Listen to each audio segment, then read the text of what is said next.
The wind was doing 60 miles an hour, and the temperature had dropped to -23.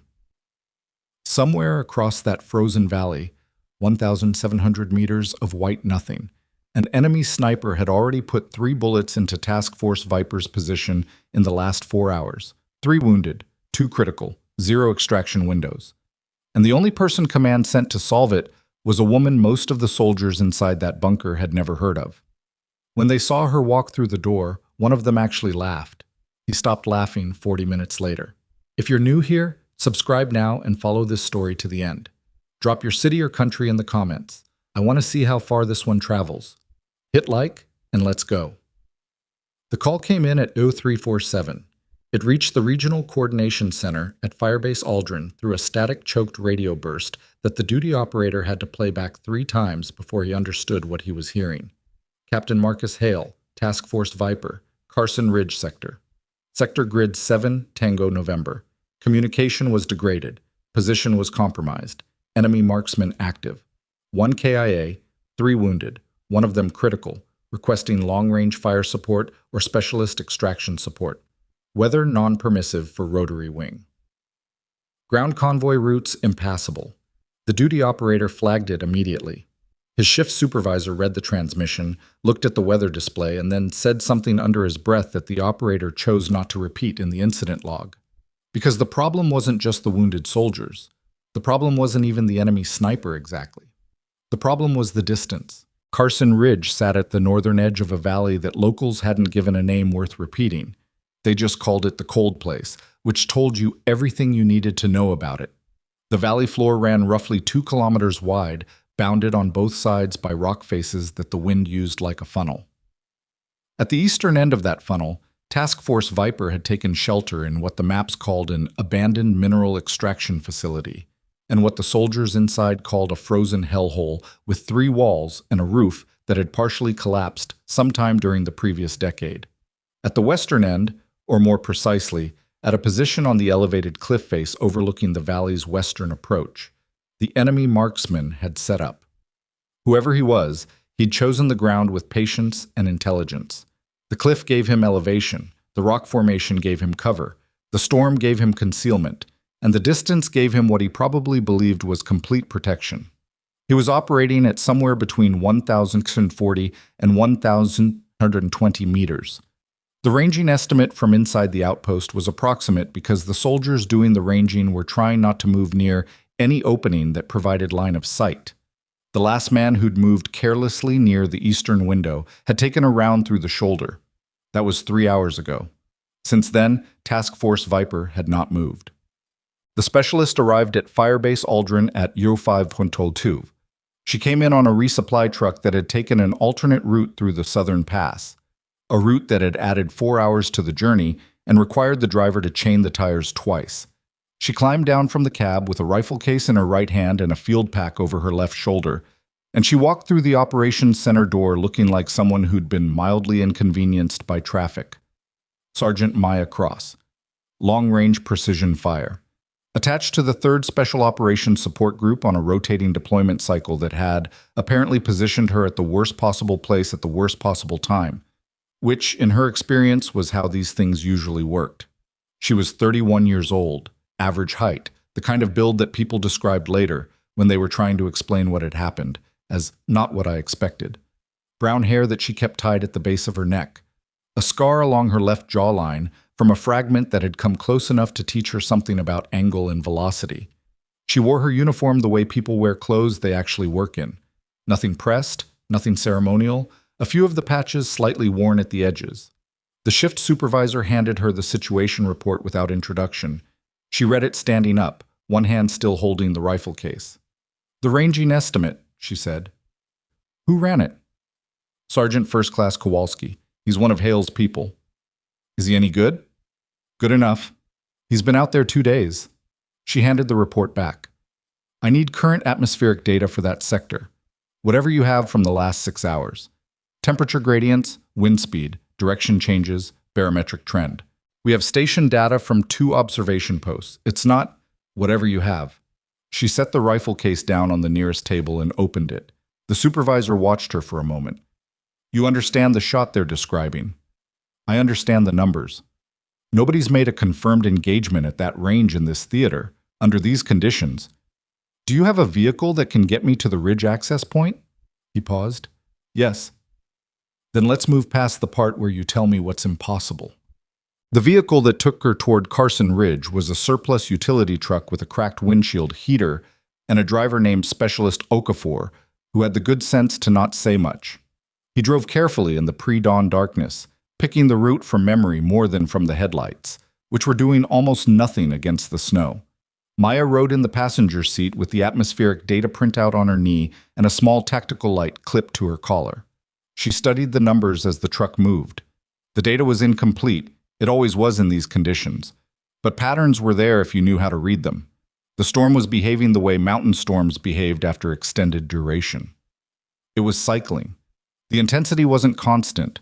There were compression phases and release phases, and in the release phases, the wind dropped from sustained chaos to something more like a very bad day. Those windows would be brief. Seconds, not minutes. She folded the printout and put it in her chest pocket. "You've been out here long?" Okafor asked eventually. "This deployment? 4 months. Long time. Shorter than some." He nodded. Said nothing else. Then, "My cousin did long range. He said the hardest part was the waiting." "Your cousin's right."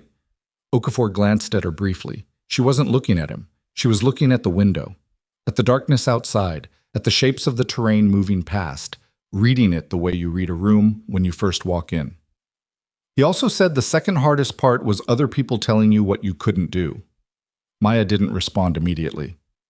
"Smart man," she said finally. She reached the outpost at 0641, moving the last 800 meters on foot through the snow with Okafor covering her approach from the vehicle position. The wind was at her back for most of it, which helped, except that wind at your back in a snowstorm meant you arrived at a destination covered in white and breathing hard. The outpost's entrance was a collapsed section of what had been the facility's rear wall, a gap about shoulder width that someone had partially blocked with equipment cases to reduce the wind funnel effect. Maya squeezed through it and found herself in a space that smelled like cold metal, unwashed gear, and the particular chemical smell of field medical supplies. 8 soldiers. The 9th was in the corner, stabilized but not moving, the critical casualty. A young private named Delmas, whose forearm had been split open by a round that had come through a gap in the wall at a downward angle, severing something that kept bleeding despite 3 rounds of pressure dressing. He was conscious but quiet in the way that people get when pain has moved past the screaming phase and into something more fundamental. The KIA was covered in the far corner. Nobody introduced themselves immediately. That wasn't how it worked in situations like this. Maya read the room, identified the unit layout, noted the positions relative to the wall gaps, noted where the windows were and which ones faced the threat sector. Captain Marcus Hale separated from the group. He was a large man in his mid-40s, the kind of large that came from a career of carrying weight rather than lifting it in a gym. He had a beard that had moved past field acceptable and into the territory of genuine bush growth, and he looked at Maya the way combat officers looked at solutions they weren't entirely sure would work. "Cross?" "Captain, you had the situation report." "I did. I want to run my own ranging before we discuss options." Hale nodded. "I'll show you what we have." He took her to the eastern side of the outpost, where 2 small gaps in the damaged wall gave limited sight lines toward the valley. The gaps were each about the width of a hand, not enough for a weapon, barely enough for a scope on careful approach. Maya crouched and pressed close to the wall beside the larger gap. She didn't look through it yet. She listened first. The wind, the rhythm of it, the intervals between gusts. Then she moved forward, brought the small spotting scope to the gap, and looked. The valley was white. Uniformly, brutally white, with the storm reducing visibility to somewhere between 400 and 600 meters in most directions. But the cliff face to the west was elevated enough that it occasionally appeared above the worst of the ground-level turbulence, a dark smear against a slightly lighter sky. She could see the ledge, not the shooter, not anything specific enough to call a target, but the position, the geometry of it. She pulled back and sat against the wall with her back to the cold stone. "Your ranging estimate," she said to Hale. "Kowalski ran it off what?" Laser range to the cliff base, then estimated height correction based on terrain map. What's his confidence level? Hale looked across the room to a soldier sitting near the far wall. Kowalski, Maya assumed, a heavy-set sergeant with frost still in his beard. The sergeant shrugged with one shoulder. 65% on the distance, maybe. The cliff height correction is approximate. Maya absorbed that. So I could be looking at anywhere from 1,580 to 1,740. Roughly. Wind data inside this valley is going to be different from anything the observation posts recorded. We know. I'll need 30 minutes to watch it before I tell you what's possible. The silence that followed wasn't comfortable. There was a particular kind of pressure that existed in spaces where wounded men were present, and the solution was theoretical, where every minute of discussion represented another minute that the critical casualty was doing worse. Maya felt it. She didn't let it move her. Then a voice came from the middle of the room. 30 minutes. She looked. Lieutenant Ethan Rowe. Young. Younger than she'd expected for the rank, with the kind of angular face that looked permanently skeptical even when it wasn't trying to be. He had his arms crossed and his back against a support post, and the way he'd said those two words contained a full paragraph of meaning. 30 minutes, he said again. Delmas has been losing blood for 3 hours. The storm isn't clearing, and you want to sit and watch the wind. Yes, Maya said. We called for fire support, or extraction. We got one person with a rifle. You got the person who's going to solve your problem if you let her work. Rowe looked at her steadily. Nobody shoots accurately at 1/600 meters in a storm like this. You know that. I know what you've been told. I know what physics says. Physics says it's difficult, Maya said. It doesn't say it's impossible. There's a difference, and it matters. Rowe stared at her for a moment. Then he looked at Hale. Hale said quietly, Let her work, Ethan. Yay. Maya spent 22 minutes watching the storm through the gap in the wall, not 22 minutes of continuous observation. She rotated away regularly, gave her eye a break, checked her scope adjustments, consulted the atmospheric data printout, and watched again. She was tracking patterns. The storm moved in layers. The surface turbulence, the ground-level chaos that made the snow horizontal and the visibility terrible, was the worst, but it was also the most consistent, predictable in its unpredictability. The layer above it, from roughly 20 meters to 60 meters altitude, was more interesting. That was where the cliff position sat. And that layer had a pattern to its disruption. The storm was cycling on approximately a 12 to 15-minute interval. There were compression phases, where the wind roared and even the elevated terrain became invisible. And there were release phases, brief and partial, where the violence dropped and for somewhere between 8 and 40 seconds you could see. The longest release in the 22 minutes she watched was 31 seconds. The shortest was 11. She needed between 2 and 4. She came back to the center of the room and started assembling her equipment on a piece of canvas she'd spread on the floor. The rifle was a custom configuration, a bolt-action chassis she'd had modified to her hand dimensions and preferences, a suppressor that reduced the noise signature but not the velocity, a scope system she'd used long enough that adjusting it was reflexive rather than conscious. Several of the soldiers watched. They'd stopped pretending they weren't watching. "What's the plan?" Hale asked. "I'm going to find a position that gives me angle on the ledge without exposing me to return fire before the shot. When the storm cycles into a release phase, I take the shot." She paused. "The first round is confirmatory. It'll tell me what I need to adjust. The second round is the shot. And if the first round reveals your position, he'll fire back. I won't be there. You have that kind of movement speed in this environment? I'll prepare the alternate position first. Set up the primary, take the shot, move before his return fire window." Hale was quiet for a moment. "What's your confidence level?" "On the second shot, after I've corrected for the first, high." "Define high." She looked at him. "High enough." It wasn't a brag. It was a statement of professional assessment, delivered in the same tone that any other specialist in any other field would use when asked whether they could do the job they'd spent a decade training to do. Rowe made a sound from across the room, not quite a word. More like the vocal equivalent of someone deciding to stop saying something they'd already decided was pointless to say. Maya looked at him briefly. He wasn't looking at her. He was looking at Delmas in the corner, and whatever argument he had was doing battle with whatever he actually wanted to have happen. Good, she thought. Let it fight itself. The position she found took 40 minutes to prepare. It was in the collapsed section at the northeast corner of the outpost, a section where two walls had partially fallen inward, creating a rubble pile that gave her elevation off the floor and a natural brace for the rifle chassis. The gap she'd worked through wasn't a gap at all in the conventional sense. It was a space between two collapsed wall sections where the stone faces didn't quite meet, providing an opening approximately 8 centimeters wide and 15 centimeters tall. That was enough. She tested the sight line 3 times before she was satisfied. She set up the alternate position, a low crawl path that took her behind the rubble pile and around to a section of wall where she would present no silhouette at all, and she timed the move. 7 seconds, moving carefully. In this terrain, with this footing, 7 seconds was acceptable.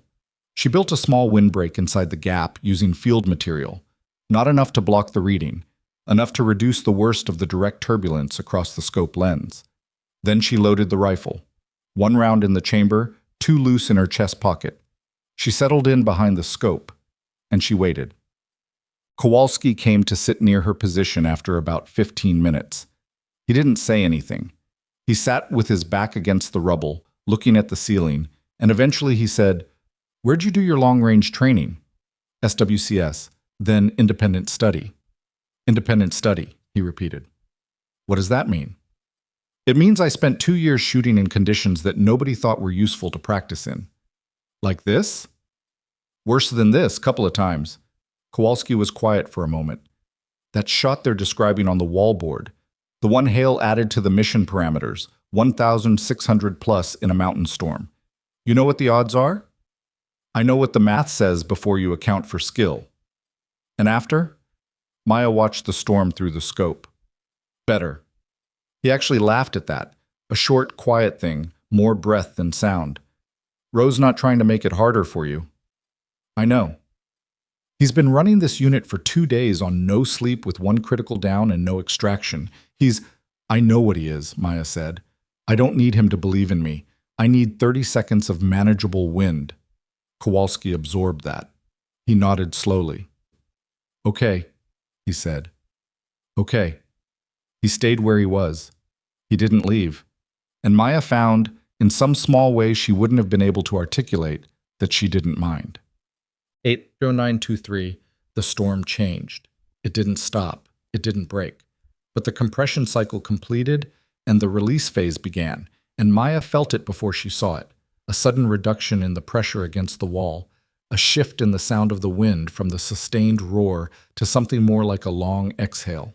She moved forward to the gap. The valley came into view. Not clearly. Nothing in those conditions came clearly, but the cliff face resolved out of the white. The ledge resolved. And on the ledge, barely visible against the rock face, there was a shape that had not been part of the rock. "I have him," she said. Her voice was barely above a murmur. Kowalski, behind her, went very still. Maya adjusted the scope. The distance, working from the position geometry and her visual read of the terrain during the release, 1,070 meters was her estimate. She dialed for it. She calculated the drop. At that range and this temperature, the bullet would fall approximately 22 meters from the muzzle. She was holding for the wind at 11 o'clock, gusting to 14, and the direction of the shift would add a lateral correction of approximately 1.3 mils. She breathed out. Half. Held it. The crosshair steadied. The trigger broke. The rifle fired. The sound was enormous in the enclosed space. Even suppressed, the muzzle blast bounced off every surface. Several soldiers startled. Someone swore. Maya was already counting. 1, 2, 3, 4. Through the scope, still in the release window, barely, she saw the cliff ledge. The shape was still there. She pulled back, grabbed the rifle, and moved. 7 seconds along the prepared path. She flattened against the alternate wall section and lay still. 2 seconds later, the enemy round came through the outpost wall, not close to her, close to where she'd been. She heard the impact. She heard the stone fragment spray.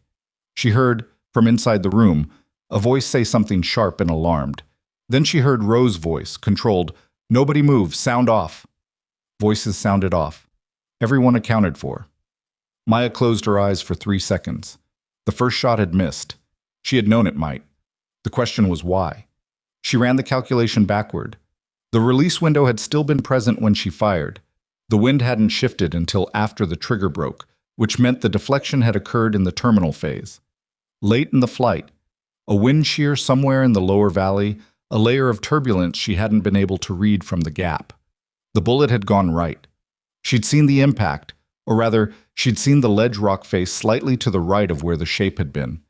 3 mils, maybe 4, into the wind. That wasn't a miss she couldn't correct for. She knew exactly what had happened, and she knew exactly what to do next. She crawled back toward her primary position, slow and low, staying below the gap's sightline. She rebuilt her position. She re-established the scope picture, and she waited for the next cycle. Across the room, she heard voices. She didn't turn to look. "I told you," someone said. Male, young, a voice she didn't recognize. "I told you, you can't make that shot." Nobody answered him. Maya kept her eye on the scope. The storm resumed its roar. The clock in her head started again. 12 minutes. That was how long the compression phase lasted. Maya knew it would be approximately that. She'd tracked 3 full cycles before taking the first shot. But knowing it intellectually and living through it in a frozen bunker with a dead soldier in the corner and a critical casualty bleeding through his dressings were 2 different experiences entirely. She stayed at her position. Behind her, the room had gone quiet, in the particular way that rooms go quiet when people have run out of things to argue about and are left with only the waiting. She could hear Delmas. Not his voice, he wasn't talking, but the small sounds of a person in pain trying to manage it. The occasional shift of his weight, the tight exhale through his nose. She could hear Ro moving. Back and forth, she could track him by the sound of his boots on the grit-covered floor. Not pacing, exactly. He wasn't the pacing type. She'd already read that about him. More like controlled repositioning, checking angles, checking his people, staying in motion because motion was how he managed the space between action and inaction. She heard him come to a stop behind her. He didn't say anything for a moment. Then the shot went wide. Right, 3 to 4 mils. Wind shear in the valley floor. She glanced back at him briefly. "You saw it?" "I was watching through the observation gap when you fired." He paused. "Lower valley has a temperature differential from the ridge. Creates a turbulence layer you can't read from inside." Maya turned back to her scope. "I know. I read it off the terminal impact. So you adjust." "I already have." Another pause. Different quality than the first one. "The second shot," he said. "How confident are you, actually?" "Not for the room. Just tell me." She thought about lying. Not a dishonest lie, but the kind of professional simplification that leaders gave each other in high-stakes moments, where false confidence served a function. But something about the way he'd said, "just tell me," made her answer differently. "The wind shear is the variable I can't fully control," she said. "I know where it lives now. I can account for it partially in the hold. But if the cycle produces a different shear pattern on the next release, the correction won't land perfectly. So there's uncertainty. There's always uncertainty. The question is whether the probability distribution is acceptable." "And is it?" "Yes," she said. "It is." Ro was quiet for several seconds.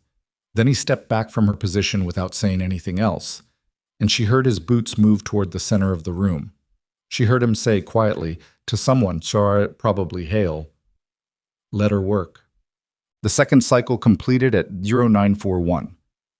Maya had spent the compression phase doing 3 things in rotation: watching the atmospheric data printout, watching the small indicators she'd set up near the gap. A thread of paracord hung vertically at the opening, giving her a visible wind direction reference, and closing her eyes to rest them. Her hands were cold. That was the persistent problem in conditions like these, the extremities. She was wearing liner gloves under her shooting gloves, which gave her enough dexterity to operate the rifle, but not enough insulation to actually be comfortable. Her fingertips had passed through cold into that flat numbness that wasn't quite painful but wasn't quite right either. She had worked in worse. She had made shots in worse. She flexed her fingers twice, slowly, and then settled them back into position. The paracord thread shifted. She watched it. The compression roar was diminishing, the rhythm of it changing. She'd been tracking the cycle long enough now that she could feel the leading edge of the release phase before the visual indicators confirmed it. Something in the pressure, some barely perceptible reduction in the force against the wall. Here. The valley began to emerge from the white. Slower this time. The release was coming in at a shallower angle than the first. Less dramatic, less sudden. That was actually better. Gradual releases lasted longer. They gave you more time to confirm before you committed. She found the cliff face. She found the ledge. The shape was there. He hadn't moved. Why would he? He was well concealed, well positioned, and he'd fired a response shot that told him his opposition was still inside the outpost rather than coming for him. He was patient. He was experienced. He believed the distance protected him. Maya aligned the crosshair. She held for the corrected wind, this time accounting for the valley floor shear, adding a half mil of left hold to compensate for the deflection that had cost her the first shot. The temperature hadn't changed meaningfully in the last 18 minutes, so the drop calculation stood. She held a fraction higher than perfect to account for the terminal energy loss at this range. She found her respiratory pause. She found the silence between heartbeats. The crosshair was steady. The trigger pressure built through the wall. That specific, practiced accumulation of force that every shooter learned to make unconscious, because the moment you thought about it consciously, it became a jerk, and jerks killed accuracy. The rifle fired. The sound hit the room like a physical thing. Nobody startled this time. They'd been ready for it. But the silence that followed the shot was a different kind of silence than the one after the first. It had a different weight to it, a held quality, every person in the room suspended inside the same 2 or 3 seconds of uncertainty. Maya kept her eye on the scope. The valley was still visible. The release window was holding. 1 second, 2. She found the ledge. The shape was gone. Not stepped back, not repositioned. Gone. The ledge was empty rock, and in the thermal signature through the scope she could see the residual heat pattern of a body that had been there and was no longer. She pulled back from the gap. She sat against the rubble pile with her back against the stone and her rifle across her lap, and she breathed out through her nose, long and controlled. Behind her, Kowalski said, "Did you—" "Yes." A beat. "Jesus," Kowalski said, quietly and without drama, the way people say things when the word isn't religious at all, but just the only one available. Maya ejected the spent casing. She caught it and put it in her chest pocket. Habit, not ritual. She ran a quick function check on the rifle. Her hands were steadier than they'd been during the shot, which was also how it usually worked. The nervous system saved its trembling for afterward. She heard the room around her processing what had happened. Not celebration, not yet, and not exactly. More like a collective exhale. The kind that comes when a situation has been resolved, but the bodies in the corner and the casualty in the far wall hadn't been unhappened by it. The relief was real, and the grief was real, and they occupied the same space without contradiction. Hale crouched next to her position. Confirmed? Thermal shows no heat signature at the position. His last round came through at 0902. We're 40 minutes past that. If he was alive and functional, we'd have had more fire. Hale nodded. He was looking at the floor between them, and Maya understood that look. It was the look of a man running the calculation of the last 48 hours, accounting for what it had cost and what it had bought. The secondary hostiles, he said, we had intelligence on at least 2 additional personnel supporting the sniper position. Support personnel at that range don't generally hold a fixed position after the principal is down. They extract. You think they're moving? I'd bet on it. The shot was audible. Maybe not the origin, but they know something changed. They'll move. Hale stood. He went to the radio and spent 90 seconds passing a contact report, careful, disciplined, using brevity codes, giving the grid of the enemy position and the status update. The response from Firebase Aldrin was immediate, and Maya heard the shift in the duty operator's voice even through the static. Something between relief and the careful, professional neutrality that operators maintained when relief wasn't the appropriate register, but they felt it anyway. Rowe was on the radio next, coordinating the evacuation timeline. The storm was still present, but had shifted enough that a ground convoy route was technically passable in the next 3 to 4 hours. There was discussion about Delmas's stability window. There was discussion about the condition of the route. Maya listened with half her attention while she disassembled and cleaned the rifle. It was automatic work, familiar enough that it didn't require her full focus. and it gave her hands something useful to do while her mind finished processing what it had just asked her body to do. She was aware of being watched, not conspicuously. The soldiers weren't staring, but in the peripheral way that people watch someone after an event has reframed how they understand that person. She'd experienced it before. It was neither comfortable nor uncomfortable. It was just a thing that happened. The young soldier who'd said, "I told you," she could see him from her position. He was sitting against the near wall with his knees drawn up and his eyes on the middle distance. He was maybe 22. He had the particular look of a young man who had said a thing and watched it become wrong and was now deciding what to do about that. He caught her looking. He didn't look away immediately, neither did she. Then he nodded. A single, minimal thing, no expression with it, and looked back at the floor. She went back to her rifle. It was Kowalski who brought her a canteen of something hot. She wasn't sure what it was. The field heating element had processed it into a flavor that was adjacent to coffee without actually being it. But it was warm, and she accepted it. "The shot," he said, settling beside her, after the first missed. "How did you know you had the correction right?" "I didn't, completely. I had a high confidence estimate." "That's different from knowing. Everything at that range is a high confidence estimate. Certainty's a different business." Kowalski turned the thought over. He was the kind of person who actually engaged with what you said rather than waiting for you to stop talking, which she appreciated. "The waiting," he said, "the 12 minutes between cycles. What were you doing?" "Watching, calculating, resting my eyes." "Not thinking about the shot?" "If you think about the shot, you miss the shot." He frowned. "What do you think about then?" "The conditions, the variables I can control. What I'm going to do in the next 10 seconds specifically." She paused. "When you're thinking about the outcome, you're in the future. The shot doesn't happen in the future. It happens in the present. You have to be there." Kowalski was quiet for a moment. "That sounds like something a person figures out the hard way." "Most things do." He almost smiled at that. He handed her the canteen when she'd given it back, and he went to check on Delmas. And Maya sat in the corner of the ruined outpost with her rifle in her lap and listened to the storm continue outside. Still violent, still relentless, but somehow different now, like a problem that had been taken off the list. Hale came back to her at 11:04, when the evacuation timeline had been finalized and the unit was beginning the careful, controlled process of preparing to move, securing the KIA, stabilizing Delmas for transport, inventorying equipment. "I owe you an acknowledgement," he said. He said it the way career officers said things that cost them something.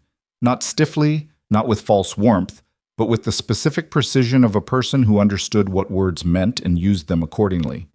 "The request I submitted. I asked for fire support or specialist extraction support. What I got was better than either." "You got the right person for the problem," Maya said. "Yes." He looked at her.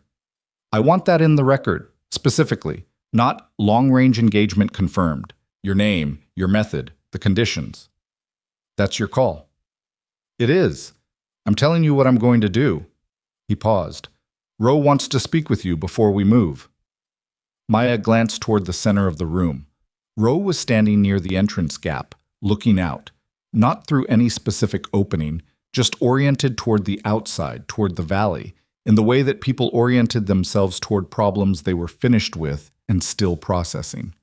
"I'll find him," she said. Well, she found him exactly where Hale had indicated, standing at the gap with his arms loose at his sides, his rifle slung, his breath visible in the cold air. She stood beside him. For a moment, neither of them said anything. Outside, the storm was shifting again. Not clearing, not close to clearing, but cycling into another release phase, the violence dropping momentarily to something you could almost describe as quiet. "I was wrong about you," Ro said.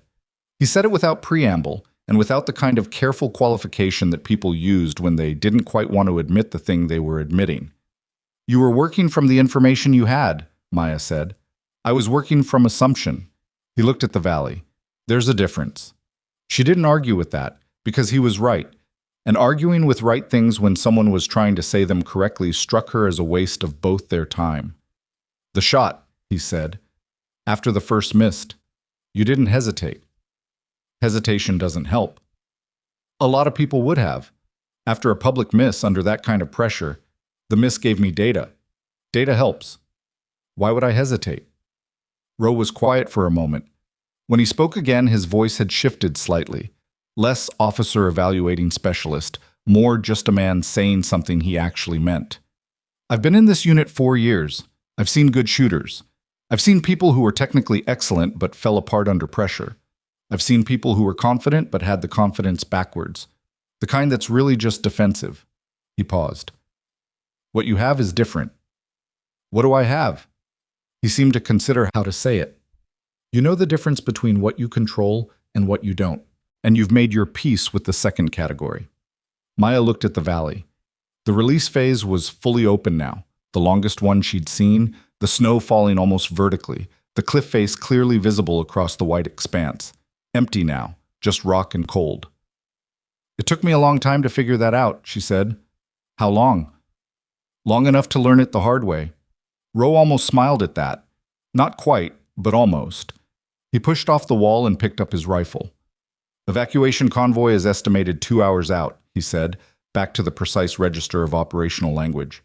I want everyone rested and ready to move on short notice when the weather window opens. Understood. He moved back into the room. Maya stayed at the gap a moment longer, looking out at the valley. At the distance she'd just crossed with a single copper-jacketed projectile, and a set of calculations that several people in this room had called impossible. She thought about what Roe had said, about knowing what you controlled and making peace with what you didn't. She thought about the 2 seconds between the trigger break and the confirmation. The way the entire world compressed into that waiting period. All the training, all the cold, all the doubt from other people and the absence of doubt from herself, distilled into one piece of flying metal and the question of whether the math had been right. It had been. It always came down to that. Not belief, not confidence as a performance, just the math, done correctly, applied with patience. She stepped back from the gap. There was work still to do. The convoy arrived at 1347. 3 vehicles, 2 utility trucks, and a heavier transport for the casualties and the KIA. The route had been cleared enough for passage, barely, and the lead driver had clearly made the journey on nerve as much as road. They came in from the southern approach with chains on every axle and a forward security element that dismounted 200 meters out and walked the final approach. Delmas was loaded first. He was conscious, which was better than the alternative, and he said something when they moved him that nobody caught clearly, but that made the medic laugh despite himself, which was a good sign all around. The KIA was handled with the specific, careful reverence that soldiers reserved for that task. Quiet, deliberate, no wasted motion. Maya packed her equipment while the evacuation proceeded. The rifle case closed with the same solid click it always did. The spotting scope went into its sleeve. The shell casing she'd caught. She turned it in her fingers once before dropping it into the side pocket of her pack. Kowalski found her as the last of the equipment was being secured. You heading back to Firebase Aldrin? Long enough to file my portion of the contact report, then reassignment. Where to? Wherever. He nodded. I'm going to tell this story, he said. I want you to know that. Tell it accurately. I'll do my best. He extended his hand. She shook it. His grip was firm in the way of someone who meant it. She shouldered her pack and moved toward the convoy. She passed the young soldier, the one who'd said I told you, on the way out. He was standing near the entrance gap, pulling his gear together. I was young enough that the last few hours had visibly rearranged something in the way he held himself. Not dramatically, but in the way that things rearranged themselves in young people, when the world had expanded in a direction they hadn't anticipated. He didn't say anything as she passed. Neither did she. That was enough. Outside, the storm was still going. It would go for another day at least. The weather data had suggested as much, and weather data in mountain sectors was wrong often enough to be distrusted, but right often enough to be consulted. The cold hit her face the moment she cleared the wall, sharp and immediate, and she pulled her collar up and moved toward the second vehicle. She climbed in. The driver, a different one from Okafor, someone she didn't know, said, "All set?" And she said yes, and he put the vehicle in gear. The outpost disappeared behind them as they moved south, down through the valley approach and away from Carson Ridge. Maya looked out the window at the white landscape moving past. The mountain peaks above the storm line were visible briefly, dark shapes against a pale sky. before the cloud cover swallowed them again. She thought about the empty ledge, about the 12 minutes between cycles, about the small paracord thread hanging in the gap, shifting direction in fractions, telling her things that the atmospheric data printout couldn't. She thought about the moment of the second shot, the way the world had gone completely flat and quiet inside her while outside it was chaos. The way that flatness wasn't emptiness. It was the result of 10 years of work arriving at a single point in time and doing exactly what it had been built to do. She didn't think about the confirmation. She didn't need to replay it. It had happened. The math had been right. The patience had held. That was the sum of it. The truck moved south through the storm, and Maya Cross settled back in the seat and closed her eyes, and she was already thinking about the next set of conditions, whatever they would be, wherever they would be, and what the variables would require of her when she got there. Weeks later, a formal engagement report would circulate through the regional command structure. It would note, in the careful passive language of official documentation, that a precision fire engagement had been conducted at a range exceeding 1,600 meters under Category 4 weather conditions, resulting in the neutralization of a hostile marksman and the successful extraction of Task Force Viper with 1 KIA and 3 wounded, 1 critical. It would not note the laughter in the room when Maya Cross arrived. It would not note the 12 minutes of waiting, or the paracord thread, or the shell casing in a chest pocket. It would not note that 3 of the 8 surviving soldiers had, at some point in the preceding hours, stated or implied that the thing she was about to do could not be done. Reports recorded outcomes. They were not built to record the distance between what people believed was possible and what actually was. That distance, the one between doubt and fact, was exactly 1,670 meters, and Maya Cross had crossed it twice. The report filed by Captain Marcus Hale reached the regional command structure on a Thursday, 11 days after the evacuation of Carson Ridge. By Friday, it had been read by 4 people above Hale's pay grade. By the following Monday, Maya Cross had been reassigned. She didn't find out the details until she was already on the transport, a rattling fixed wing that flew low over the mountain ranges and made sounds that suggested its maintenance schedule had been optimistic. The reassignment orders were 2 paragraphs. The first paragraph told her where she was going. The second paragraph told her who she'd be working with. She read the second paragraph twice. Then she folded the orders, put them in her chest pocket next to where the spent casing had been, and looked out the scratched window at the terrain moving below. Brown and gray and occasional white. The kind of landscape that had no patience for the people moving across it. Firebase Keller, 60 kilometers south of the Carson sector. Population, per the personnel roster attached to the orders, 112 active duty, 22 support staff, 1 Special Operations Detachment designated call sign Harrow, and a commanding officer named Lieutenant Colonel Dennis Vaugh, whose name Maya recognized from a different context, a context she spent the next 40 minutes of the flight deciding how to think about. She'd been under Vaugh's command once before. Briefly, a 6-week attachment during an evaluation rotation, 3 years ago, before his promotion and before hers. At the time, he'd been a major. He'd had opinions about long-range precision fire as a discipline, specifically about its resource allocation, its reliability in time-sensitive environments, and what he'd called, in a briefing she'd sat through, the mythology around specialist shooters. He hadn't been talking about her specifically. She hadn't been in the room as a specialist. She'd been there as a junior evaluator, technically, running assessment metrics on the rotation. But she'd been in the room, and she remembered exactly what he'd said. The transport landed at 1640. Firebase Keller was larger than Aldrin and less improvised. It had the look of a facility that had been built in stages over several years, rather than thrown up in response to an immediate need.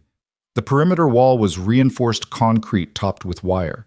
The interior had designated zones: motor pool, medical, operations, housing, connected by gravel paths that the wind had decorated with a permanent layer of fine grit. The flag on the central pole had been replaced recently enough that the colors were still sharp. Maya was met at the landing pad by a specialist whose name tag read Chen, and who had the specific energy of someone performing a function they had performed many times and had long since stopped finding interesting. "Sergeant Cross, I'm supposed to take you to Colonel Vaugh's office." "Now?" "He said when you landed." She had her rifle case and her field pack. She hadn't eaten since the transport, which had not been equipped with anything edible. She said nothing about any of this and followed Chen across the gravel paths toward the operations building, which was the largest structure on the base and the only one with windows that hadn't been covered in tack film. Vaga's office was on the second floor. It was the kind of office that belonged to someone who had been in one place long enough to arrange it deliberately. A desk oriented toward the door, a situation map on the wall that had been updated recently enough to still be relevant, and a credenza along the far wall that held a precise number of items arranged in a precise order. Va himself was standing when she entered, which told her something, because people who wanted to establish hierarchy sat behind their desks and made you stand in front of them. Standing meant he was doing something other than establishing hierarchy. She hadn't decided yet what it meant. He was in his mid-50s. Lean in the way that senior officers got lean. Not athletic exactly, but worn down to the functional components. Gray at the temples, more gray than she remembered. A face that had been handsome once and had settled into something that was more useful. The kind of face that conveyed information efficiently and absorbed it the same way. Sergeant Cross. He extended his hand. His handshake was brief and professional. "Sit down." She sat. He sat across from her, not behind the desk, but in the second chair. The configuration that said, "This is a conversation, not a briefing." "You've read the orders. On the transport. Then you know the basic assignment. I want to give you the context the orders didn't include." He leaned forward slightly, forearms on his knees. The Harrow Detachment has been operating in this sector for 4 months. Their primary mission has been disruption of a logistics network running through the Eastern Corridor, supply chains, communication relays, personnel movement. They're good at what they do. "But," Maya said. He looked at her, not annoyed, more like he was recalibrating something. "But they have a problem they haven't been able to solve," he said. 2 operations in the last 6 weeks have been compromised. Not failed, compromised. The detachment got out both times, but the intelligence advantage was gone before they could exploit it. Someone was feeding information ahead of their movement. A leak. That's one possibility. What's the other? Predictability. Pattern of life. If you run the same unit through the same corridor enough times, you don't need a leak. The enemy learns to read the schedule. He paused. The detachment commander disagrees with that analysis. He thinks it's a leak. Captain Reyes thinks it's a leak. He's been running his own informal investigation for 3 weeks, which has done more damage to the unit's cohesion than either of the compromised operations. Maya looked at the situation map. The Eastern Corridor was marked in 3 sections with different designations. She didn't have the context to read yet. "What do you need from me?" "2 things. First, I need a long-range observation asset for the Eastern Corridor, specifically the high ground positions that the detachment can't cover during movement. We've had activity on the ridgelines that nobody's been able to confirm or characterize. And second," Va was quiet for a moment, the kind of quiet that preceded something he'd decided to say because it needed saying, not because it was comfortable. "Second, I need someone outside the detachment's internal politics who can tell me what they're actually seeing on those operations. Not a formal investigation, nothing that goes in a report under anyone's name, just eyes." Maya looked at him directly. "You're asking me to watch your own people." "I'm asking you to be present and observant, which is what I'd ask of any asset I attach to a unit." "That's a careful way to say what you said." "Yes," Va agreed without apology. "It is." She considered it. Not the ethics, she'd sort that out later, with the details she didn't have yet. She considered what it meant that a lieutenant colonel was having this conversation in person, without staff present, before she'd even been processed into the base. "Captain Reyes," she said, "does he know I'm coming?" "He knows I'm attaching a long-range specialist to support the detachment's next operation." "Does he know why?" "He knows the official reason." "Which is the first reason you gave me." "Correct." Maya looked at the map again, the ridgelines, the corridor, the 3 sections with their designations. "When's the next operation?" 6 days. She nodded, stood. "I'll want the full operational history for both compromised missions, all signal intercepts, movement logs. And I'll want to talk to the detachment individually, not as a group." Va stood with her. "That'll go over well." "I'm not here to go over well." He almost smiled, not quite, but almost. and it was different from Ro's almost smile, which had been reluctant and a little surprised. Vaug's was the expression of a man who had asked for a specific tool and received confirmation that he'd gotten the right one. Chen will get you processed and quartered, he said. The operational files will be in your room within the hour. She picked up her rifle case. At the door, she paused.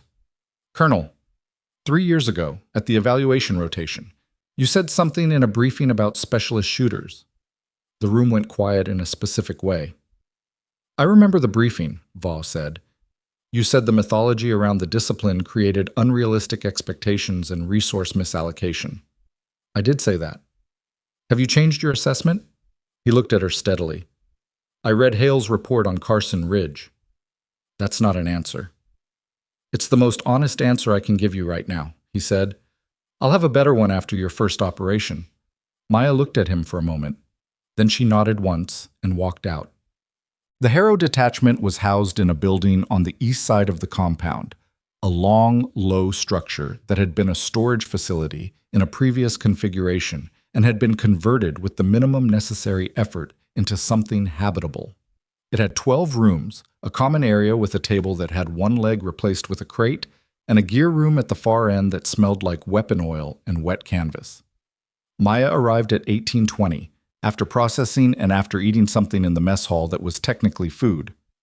Chen had pointed her toward the detachment building and left her at the door, which was the kind of social gesture that said good luck without saying it. She opened the door. The common area had 6 people in it. They looked up when she entered. The looking up had a specific quality. Not hostile, not welcoming, the carefully calibrated neutral assessment that small units used on incoming personnel before they decided what category that person belonged in. She read the room in about 4 seconds. 5 men, 1 woman. Ages ranging from maybe 24 to mid-30s. Combat kit in various states of maintenance spread across the table and the floor. A card game that had been paused. A half-eaten meal at the far end. Music from somewhere, low, something with a lot of bass that she could feel more than hear. Sergeant Cross? The woman who spoke was seated nearest the door. Sergeant First Class by her rank. With the particular physical economy of someone who had been running difficult missions long enough that she moved like it, even when she wasn't moving quickly.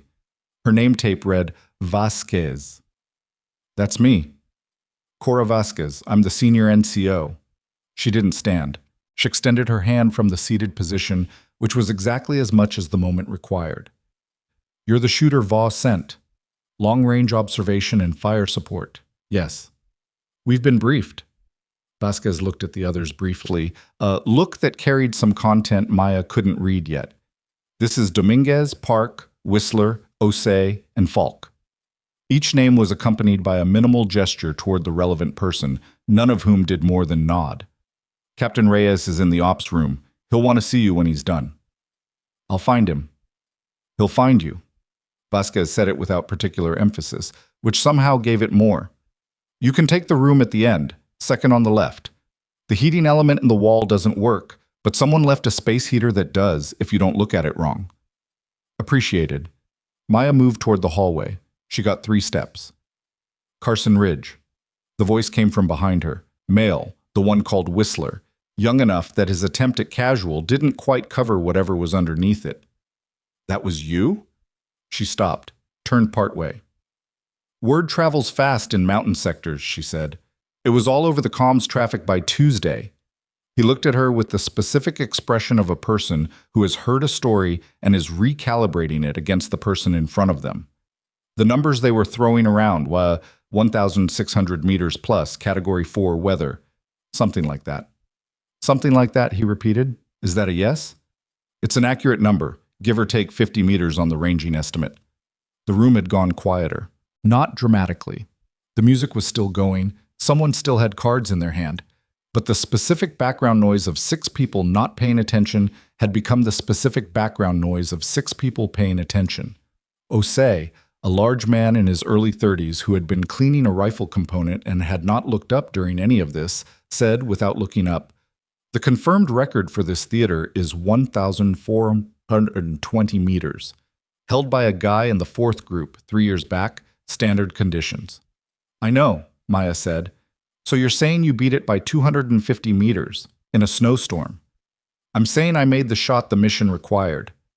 Osei set down the component and looked at her for the first time. He had the kind of face that took its time forming opinions and didn't advertise them when it had. All right, he said, and went back to the component. That was it. No follow-up. No further skepticism offered or withdrawn. Whistler was watching Osei like he'd expected a different outcome from that exchange and was processing the actual one. Vasquez had gone back to whatever she'd been doing on the tablet in her hand. Maya went to find her room. It was small and cold and had a cot, a wall locker, and the promised space heater, a battered electric unit that did in fact produce heat when plugged in, though it made a sound doing it that suggested an ongoing mechanical argument with itself. She set up her equipment in the order she always set it up: rifle case against the wall inside the door, field pack on the cot, personal kit on the small shelf above the locker. The operational files arrived 20 minutes after she did, delivered by a different specialist she hadn't met, who knocked, handed her a sealed folder, and left without making conversation. She spread the files on the cot and read them standing up. Both compromised operations had the same structural profile. Harrow had moved into the eastern corridor with a specific intelligence objective: intercept or interdict a high-value logistics movement. In both cases, the target had changed behavior before the detachment was in position. Not fled, just altered the route, the timing, the personnel composition, enough that the intelligence window had closed before it could be exploited. The first operation had been 6 weeks ago, the second 4 weeks ago. In both cases, the planning cycle had involved the same 8 people: Vaugh, his operations officer, Captain Reyes, and 5 members of the detachment: Vasquez, Dominguez, Park, Whistler, Osei. Falk had been on medical hold during the first operation and had joined the unit only 3 weeks ago. She noted that without attaching significance to it. It was a data point. Data points were not conclusions. Reyes's informal investigation, referenced in Vaugh's briefing, fleshed out in a supplementary document, had focused primarily on the signal security of the planning communications. He believed the compromise had occurred through an unsecured communication channel, which meant his working theory was external penetration rather than internal leak. It was a cleaner theory. It was also, in Maya's assessment, the kind of theory that appealed to someone who needed the problem to not be inside his own unit. She was on the second page of his supplementary document when there was a knock at the door. "Come in." Captain Daniel Reyes was not what she'd been expecting, though she hadn't been expecting anything specific. He was 36, maybe 37, younger than she would have guessed for a detachment commander, with the kind of energy that came from people who had moved fast through their career and were still moving. He was dark-haired, medium build, with eyes that were doing a thorough job of assessing her without appearing to be doing a thorough job of assessing her. He looked at the files spread on her cot. His expression did something brief and controlled. "Colonel Vaugh briefed you thoroughly," he said. It wasn't quite a question. He gave me the assignment parameters and the operational history. And the supplementary document, still looking at the files. "Yes." Reyes came into the room 2 steps, enough to be inside it, not enough to close the distance to the cot. "Then you know I've already identified the most likely compromise vector. Signal security, unsecured planning comms." "Correct. We've implemented new protocols for the upcoming operation. Isolated planning channel, compartmentalized briefing schedule." "That's a solid response to the theory." He looked at her. "But?" "I didn't say but. You said the theory." She looked back at him evenly. "I'm new to this unit, Captain. I'm still reading the file." A beat. He had the intelligence to hear what she was actually saying, and she could see him deciding whether to engage with it directly or let it go. He let it go, which was itself a kind of engagement. "Your role in the next operation is observation and fire support," he said. "High ground position on the eastern ridgeline, covering the detachment's approach corridor and the objective area. We'll give you a target package for the ridgeline activity Vaugh mentioned." "When do I get the full operational plan?" "Briefing is in 4 days. Planning is compartmentalized until 48 hours prior. I'll need to do terrain reconnaissance before then. I need to select and prepare my position." "That can be arranged. Vasquez will coordinate." He was about to leave. She could see it in the way he'd shifted his weight. "Captain," she said. He stopped. "The 2 compromised operations. In both cases, the target altered behavior before the detachment was in position. She paused. What was the latest point in the planning cycle where the target's original route was confirmed? Reyes went still in the specific way that people went still when a question had landed somewhere they hadn't expected. That's in the operational logs, he said carefully. I know. I'm asking you. He looked at her for a long moment. 18 hours prior, both times. Why? Because the behavior change happened overnight, which means if it was signal penetration, the compromise occurred in the last 18 hours of the planning cycle, not earlier. She paused. What happened in those final 18 hours that was different from the rest of the planning cycle? The room was very quiet. That's what I've been investigating, Reyes said. And? And that's an ongoing investigation, Sergeant. The word was precisely weighted, not dismissive, but establishing something about the boundary of what he was willing to discuss with her right now, today, in this room, before she'd done anything to earn the kind of access she was implicitly requesting. She heard it. She let it land. Understood, she said. He left. She listened to his footsteps go down the hallway. She looked back at the files on the cot. 18 hours. The same window, both times. She made a note in her field journal. Not a conclusion, a question. She wrote it as a question because it was a question, and because the discipline of keeping questions as questions until they had enough weight to become something else was one of the things she'd learned, as Kowalski had correctly identified, the hard way. The terrain reconnaissance took place over the following 2 days. Vasquez took her out personally, which Maya hadn't expected. She'd anticipated being assigned a junior guide, and which told her something about how Vasquez operated. They left at 05:30 on the first morning, in the gray pre-dawn cold, moving into the eastern corridor on foot, because the vehicle noise would carry in this terrain, and Vasquez said she preferred to listen to the ground rather than announce herself to it. Maya didn't disagree with that. They moved without much conversation for the first hour. Vasquez set a pace that was efficient without being punishing, and she read the terrain the way experienced people read terrain. Not consulting it, just incorporating it, adjusting without breaking stride. Maya matched it. The eastern corridor was a series of connected valleys running roughly northeast, bounded on both sides by ridge lines that varied between 200 and 400 meters above the valley floor. The high ground positions Vaugh had identified were on the southern ridge line, 3 potential observation points that offered overlapping coverage of the corridor's most constricted section, where a movement through it would be most predictable. At the first position, Maya spent 20 minutes with the spotting scope and the terrain map. She worked systematically, distance to the objective area, angles of coverage, potential dead ground, the elevation differential, and what it meant for wind behavior in this geography versus Carson Ridge. Different mountain system, different patterns. She noted everything. Vasquez sat on a rock behind her and ate something from a foil packet without offering any of it, which was the kind of self-contained behavior Maya respected. How long have you been with Harrow? Maya asked, not looking away from the scope. 14 months. And before? 75th Ranger. 2 rotations here, 1 in the other theater. What made you move to Special Operations Support? Vasquez was quiet for a moment. Reyes, she said. He recruited me specifically, said he needed a senior NCO who could run logistics and security simultaneously and didn't need to be managed. Can he? Can he what? Run a unit. Another pause, longer this time. He's the best tactical planner I've worked with, Vasquez said. He thinks 3 moves ahead. He's good with his people, not soft, but he listens. He's put us in 4 high-risk situations in the last year and gotten everyone out. But, Maya said, I didn't say but. You took a while. Vasquez looked at the back of her head. Maya could feel it without seeing it. He's struggling with this investigation, Vasquez said finally. It's eating at him. The idea that someone inside this unit might have... She stopped. He's not built for that kind of uncertainty.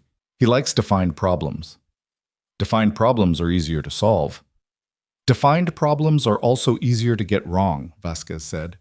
If you're solving the wrong problem with perfect precision, you're still wrong. Maya pulled back from the scope and looked at her. Have you told him that? Yes. And? Vasquez pulled apart the now empty foil packet and folded it with an economy of motion. He told me to let him do his job. The second day of reconnaissance took them further up the ridgeline, to a position that the map designated as a secondary observation point, but that Maya had flagged from the terrain analysis as potentially more useful than the primary. It required a more difficult approach, a 45-minute climb over loose shale that wanted to slide underfoot, but the sight line from the top was substantially better. They were halfway up the shale section when Vasquez said, without stopping, "Vogue told Reyes you're here for observation support and because of the ridgeline activity." That's what I was told my assignment was. He also told him you'd want to talk to the detachment individually. I said that to Va. Yes. Reyes read that as surveillance. Maya kept climbing. The shale shifted under her left boot and she adjusted without breaking stride. What do you read it as? I read it as someone doing their job thoroughly. Vasquez paused to navigate a section where the slope steepened. I also think Reyes isn't entirely wrong. To read it as surveillance? To be cautious about who has access to operational details before the next mission. Maya thought about that. She thought about it for the rest of the climb, which took 15 minutes and cost her more breath than she liked to admit in this altitude. At the top, the position was everything the terrain analysis had suggested. The corridor lay below and ahead, the full constricted section visible, the objective area visible, the northern ridgeline visible as a counterpart. The wind here was different from the valley floor, predictably different, in ways she could already read. She set up the spotting scope. Vasquez came to stand beside her. What do you see? The position I want. She marked it on her terrain map. And a problem. What problem? Maya adjusted the scope slightly. On the northern ridgeline, far end of the corridor. She stepped back to let Vasquez look. The shelf at the third elevation break. You see the color variation in the rock face? Vasquez looked. Spent several seconds with the scope. Could be mineral variation. Could be. Or it could be a prepared position. Something was stacked there and then removed, or moved. The rock surface is cleaner in that section than the surrounding area. Cleaned by weather. Or cleaned by someone who didn't want what they left there to show. Vasquez stepped back. She had the expression of someone adding a data point to a running total. How long ago? Based on the surface weathering differential? Somewhere between 2 and 5 weeks. First compromised operation was 6 weeks ago.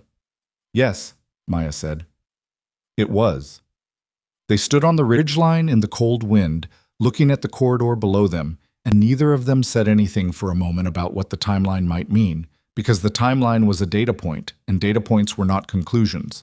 But they both looked at it for longer than a neutral observation required.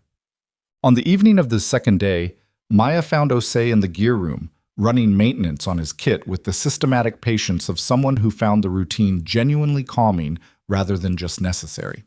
She knocked on the open door. He glanced up, went back to what he was doing. Sit if you want, he said.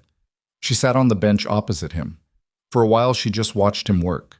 He used the kind of precise, unhurried movements that told you he'd done this specific task in this specific way enough times that his hands knew it without direction. Recon go well? He said eventually. Productive. Find your position? Yes. He nodded. He was reassembling something that she recognized as a night vision mounting bracket. You been doing long range long? 10 years. All of it here? Different places. Here for the last rotation. He finished the bracket, set it aside, picked up the next component. I've worked with a few precision specialists over the years. They're usually one of two types. What types? The kind that thinks the shot is the whole job. Everything else is just delivery mechanism. He glanced at her briefly. And the kind that understands the shot is about 20% of the job. What's the other 80?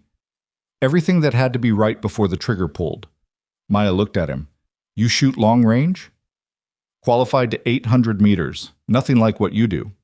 He picked up another component. Carson Ridge. I asked Vasquez to pull the weather data from that sector on the day you made that shot. Why? Curious. He held the component up to the light, inspecting a surface. Category 4 storm. That's sustained winds over 35. Visibility under 100 meters. In the valley. Better on the elevated terrain. But not good. No, not good. He put the component down. He looked at her directly. The same unhurried, forming opinion look she'd gotten from him in the common room. Whistler thinks you're exaggerating the conditions. Not consciously, just the story gets better in the retelling. I know what Whistler thinks. I don't think that, Osei said. I think if Hale wrote it in a report under his name and rank, it's accurate. He's not the type to embellish. No, he isn't.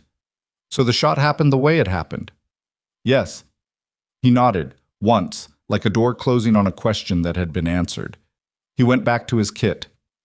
There's something off about the next operation, he said, without changing his tone at all, as if it were part of the same conversation rather than the beginning of a different one. Maya kept her own voice level. Off how? I don't know how. That's the problem. He picked up a cleaning cloth. Both times we've been burned, I've had a feeling beforehand. Not about the channel security or the planning cycle. Just something off in how people are moving. Who's talking to who? The temperature of things. And now? He looked at the cloth in his hand, then at the wall, then back at the component. Same temperature, he said. He didn't say anything else. She didn't push. She stayed for another 10 minutes while he worked, and then she said goodnight and went to her room, and she lay on the cot staring at the ceiling and thought about temperatures and prepared positions and 18-hour windows. Outside, the wind moved across the compound in slow, searching gusts. In 4 days, Harrow would move into the eastern corridor. And somewhere in the space between what Reyes believed and what Osei felt, and what the ridgeline rock face suggested, there was an answer that hadn't shown itself yet. Maya turned onto her side. She closed her eyes. She waited for the next data point to arrive. She slept 4 hours and woke before the alarm. The compound was quiet at 0430 in the way that military installations were quiet. Not empty, not still, but operating at the frequency below the one that registered as noise. Someone was moving in the hallway.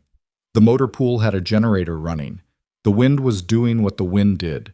Maya lay on her back for 60 seconds, looking at the ceiling, running through what she knew and what she didn't, and what the gap between those two things was telling her. Then she got up and started her day. The briefing happened on the 4th day, at 1400, in the operations room on the 2nd floor of the main building. The room had a central table, a wall-mounted display, and exactly enough chairs for the people who were supposed to be in it. Va was at the head of the table. Reyes was to his left. The Harrow detachment occupied the remaining chairs. Vasquez, Dominguez, Park, Whistler, Osei, Falk. And Maya sat at the far end where she could see all of them and the display simultaneously. The operations officer, Major Lindqvist, ran the brief. He was efficient and thorough and had the presentation style of someone who had done this enough times to have removed all the unnecessary words. The target package was a logistics coordinator, call sign Anvil, who was moving a supply shipment through the eastern corridor in a 48-hour window beginning the following night. Intelligence assessed the movement at high confidence. The route had been established through signals intercept over the preceding 2 weeks. Harrow's objective was interdiction. Stop the shipment, capture or neutralize the coordinator, collect whatever intelligence materials were present. Maya's role: observation position on the southern ridgeline, covering the corridor approach, and the objective area. She would have eyes on before the detachment moved, and she would hold the position through extraction. Any ridgeline activity on the northern face was her call. The brief ran 40 minutes. Questions were handled efficiently. Reyes asked 2 questions about the intelligence source reliability, pointed, specific questions that told her he'd been thinking about the compromise problem in terms of where the intelligence had come from rather than where it was going. She noted that without comment. After the brief, Va dismissed the room and held Reyes and Maya back. The new signal security protocols, Va said to Reyes. You're satisfied they're sound? Yes, sir. Planning comms have been on the isolated channel since we established it 6 days ago. And the target package arrived through the same channel? Correct. Va looked at the wall display, which still showed the operational map. Cross. Your assessment of the terrain after the reconnaissance. The southern ridgeline position gives me full coverage of the approach corridor and the objective area. There's one dead ground section at the northern end of the corridor, approximately 200 meters, where the terrain folds. If the target deviates from the projected route, that section is a problem. How do you handle it? I can't, from the southern position. Someone would need to be in the corridor itself to cover that fold. Reyes looked at her. The detachment will be in the corridor. They'll be focused forward on the objective. The fold is behind them once they pass it. If something comes through the fold after they're committed to the objective, they won't have eyes on it. What are you suggesting? I'm flagging a vulnerability. What you do with it is your call. Reyes looked at Va. Va looked at the map. Noted, Va said. Anything else? The northern ridge line, the shelf I identified during reconnaissance, the prepared position. She paused. I want authorization to engage any confirmed hostile presence there before the detachment enters the corridor. If there's confirmed hostile presence, you engage, Reyes said. That's in your standing rules. I want it explicit. If I engage, I'll reveal my position. The detachment needs to know that's a possibility and plan for the noise. Understood, Voss said. It's explicit. She nodded. She was about to stand. One more thing, Reyes said. His voice had shifted, still professional, but with a tension underneath it that hadn't been there during the main briefing. He was looking at the table rather than at her. Vogue tells me you've been conducting individual conversations with the detachment. I've been getting to know the unit I'm attached to. You've been asking operational questions. I've been asking questions that help me understand the unit's operational history and context, which is standard integration practice for any attached asset. This unit's operational history includes 2 compromised missions. I'm aware. So you understand why those conversations might be seen as, Captain. She said it quietly, without heat. I'm not your investigation. I'm your fire support. If those 2 things feel like the same thing to you right now, that's a problem worth examining, but it's not a problem I created. The room held that for a moment. Voss said nothing. He was watching both of them with the expression of a man who had deliberately put 2 things in the same space and was observing what they did to each other. Reyes looked at her. The tension under his professionalism was visible now. Not anger exactly, but the particular strain of a person who was carrying too many things and had run out of places to put them. Just do your job, he said. That's all I've been doing, she said. She stood and left. The night before the operation, Maya couldn't sleep. This was not unusual. She'd learned, over 10 years, that the night before was when her brain decided to audit everything. The terrain analysis, the atmospheric data, the range calculations, the variables she could control and the ones she couldn't. It wasn't anxiety exactly. It was more like a system running its own diagnostic, and the diagnostic happened to be loud. She got up at 0200 and went to the gear room. Osei was already there. He was sitting on the bench with a cup of something hot, not doing anything specific, just sitting in the way that people sat when they needed to be somewhere that wasn't their own head. He looked up when she came in, registered her presence, and moved his cup to make room on the bench without being asked. She sat. The gear room smelled like oil and canvas and the faint chemical trace of cleaning solvent, which was one of the more genuinely comforting smells she'd cataloged over the course of her career. Can't sleep, she said. Not a question. Never can. Night before. He turned the cup in his hands. You? Same. They sat for a while. The compound was very quiet. The temperature's still off, Osei said. She'd been thinking about this, about what he'd said 2 nights ago and what it connected to and what she still didn't have enough of to make it mean something specific. Tell me what you're reading. He thought about how to say it. Park, he said finally. Last 3 days since the briefing, he's been different. Different how? Quiet. Not his kind of quiet. Park's always been contained, not talkative. This is different. This is the quiet of someone who's managing something. Could be pre-op nerves. Could be. Osei looked at the wall. He's also been on his personal device more than usual, which I wouldn't think twice about except that Reyes told us to minimize personal comms in the planning window. Did you bring it to Reyes? Last night. He told me he'd look into it. Pause. He didn't look like someone who was going to look into it. Maya absorbed that. She thought about the 18-hour window, about the behavior changes in both compromised operations happening overnight, about what it meant if the same pattern was running on the same timeline right now. What do you know about Park's background, she asked. 3 years with the unit. Before that, direct action in the Western sector. Before that, I don't know. He doesn't talk about it. Osei turned the cup again.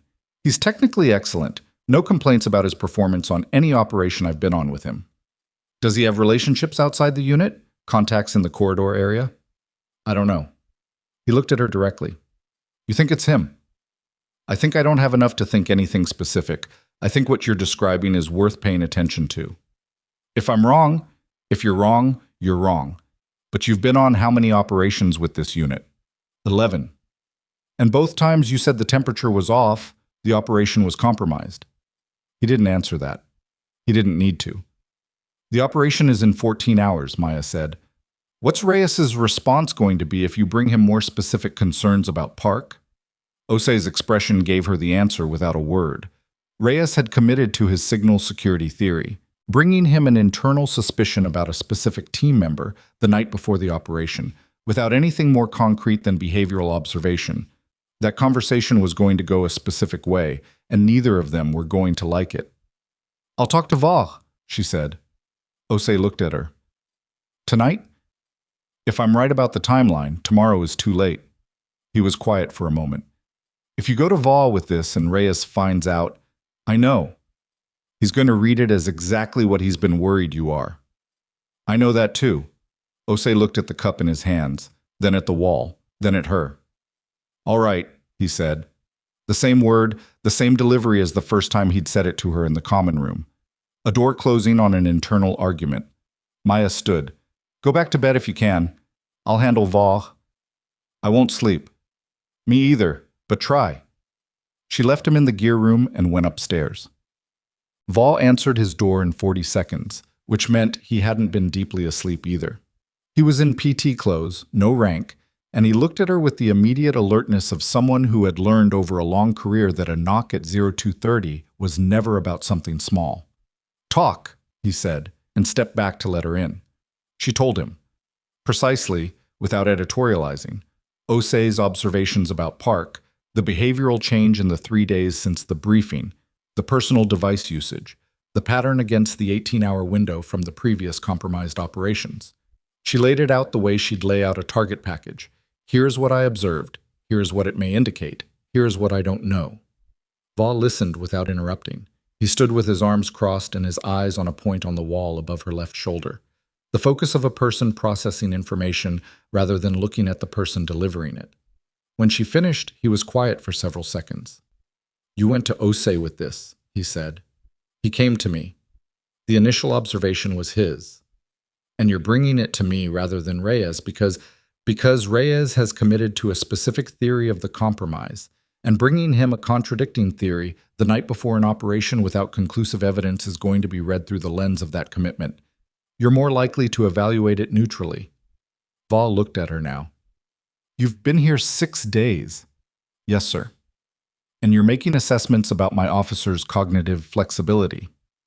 I'm making assessments about what's most likely to result in this operation not being compromised a third time. He held her gaze for a moment. Then he uncrossed his arms and picked up his personal tablet from the desk. He pulled something up, read it, put the tablet down. Park's access log for the isolated planning channel, he said. He accessed the target package at 2140 last night. The package had been available since 1400, he paused. The other members of the detachment accessed it between 1400 and 1700. A 5-hour delay. Or he was busy until 2140. Or he waited until he had a plan for what to do with it. Val moved to the window. He looked out at the compound, dark, quiet, the perimeter lights doing their work. If I pull Park from the operation the morning of, I tip whatever is happening that we know something. The target adjusts again. Or you send Park out with the unit and you have no control over what he does with what he knows between now and when the detachment enters the corridor. What's the alternative? Maya had thought about this on the way up the stairs. You don't change the detachment roster. You change the route.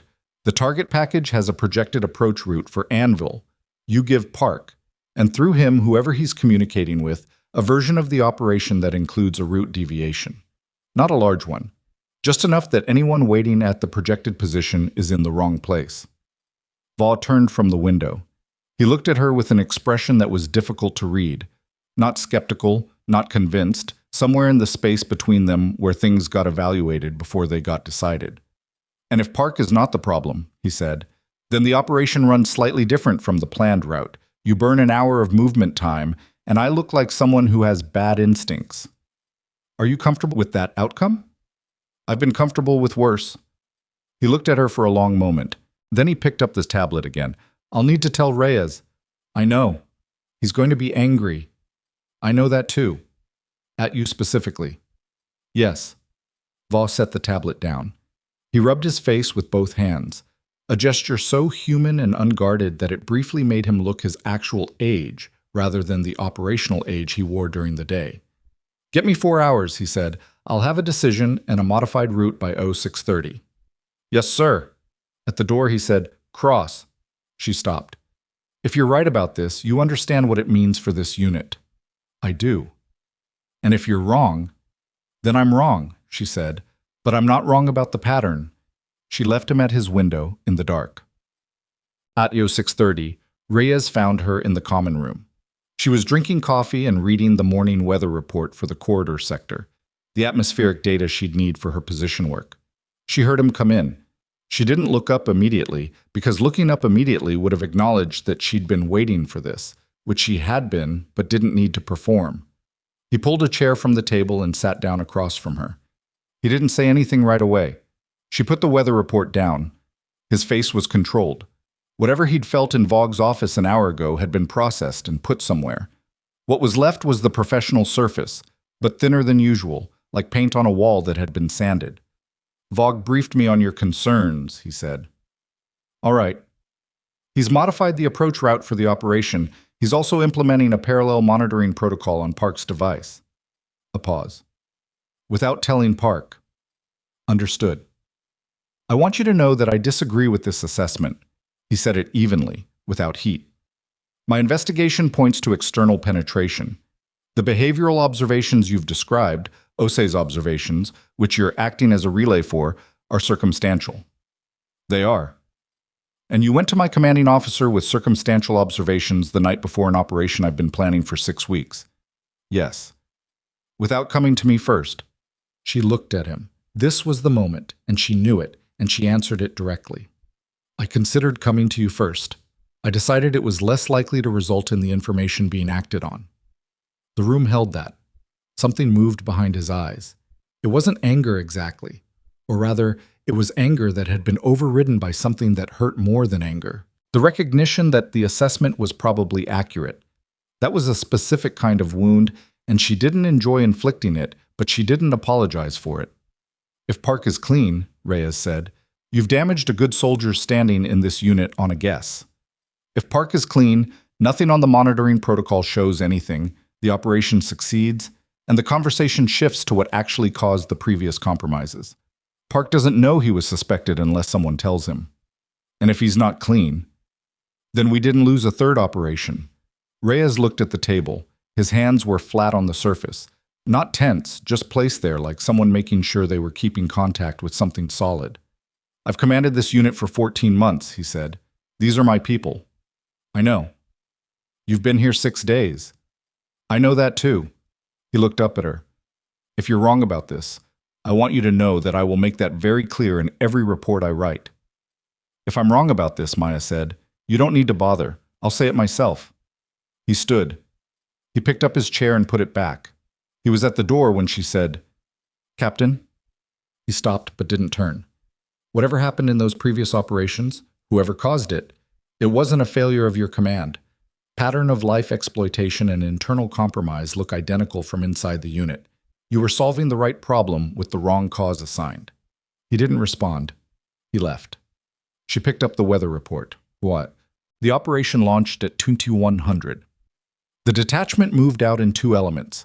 Reyes leading the primary with Dominguez, Whistler, and Park. Vasquez running the secondary with Osei and Falk.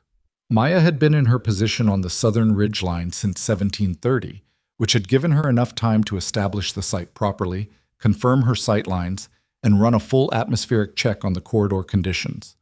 The weather was better than Carson Ridge. Clear, cold, stars visible through a thin cloud layer that didn't affect her optics at the ranges she was working. Wind from the northwest at a steady 12, minimal gusting. Almost cooperative by the standards of what she'd been working in. She had the corridor visible. She had the objective area visible. She had the northern ridgeline visible, including the shelf she'd identified during reconnaissance. The shelf was occupied. She'd confirmed it at 1810, when the last of the daylight was washing out of the sky and thermal signatures became readable. 2 heat signatures on the northern shelf. Stationary. Established. Not new. They'd been there long enough that the rock beneath them had started to hold some of their warmth. She'd reported it immediately over the command channel. Vogg's response had been 2 words. Noted. Hold. She held. She watched.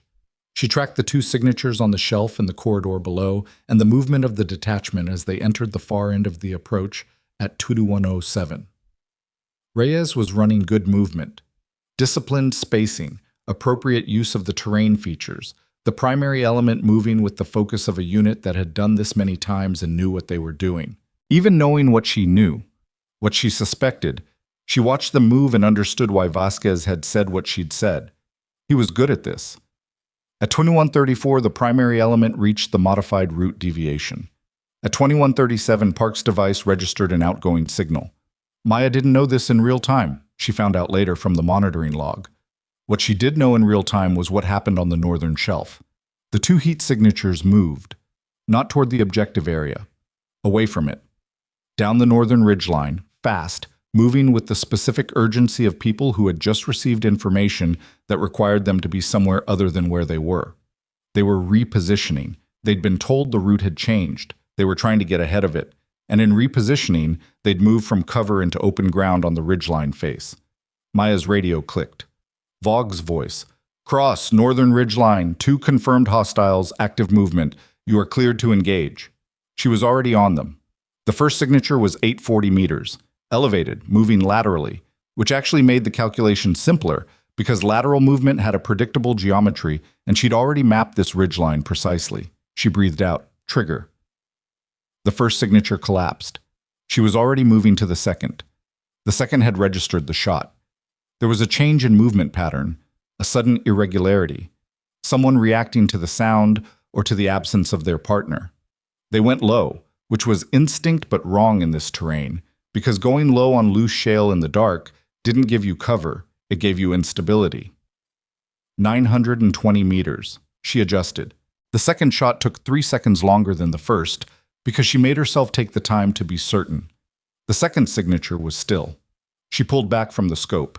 She ran her function check. She reloaded.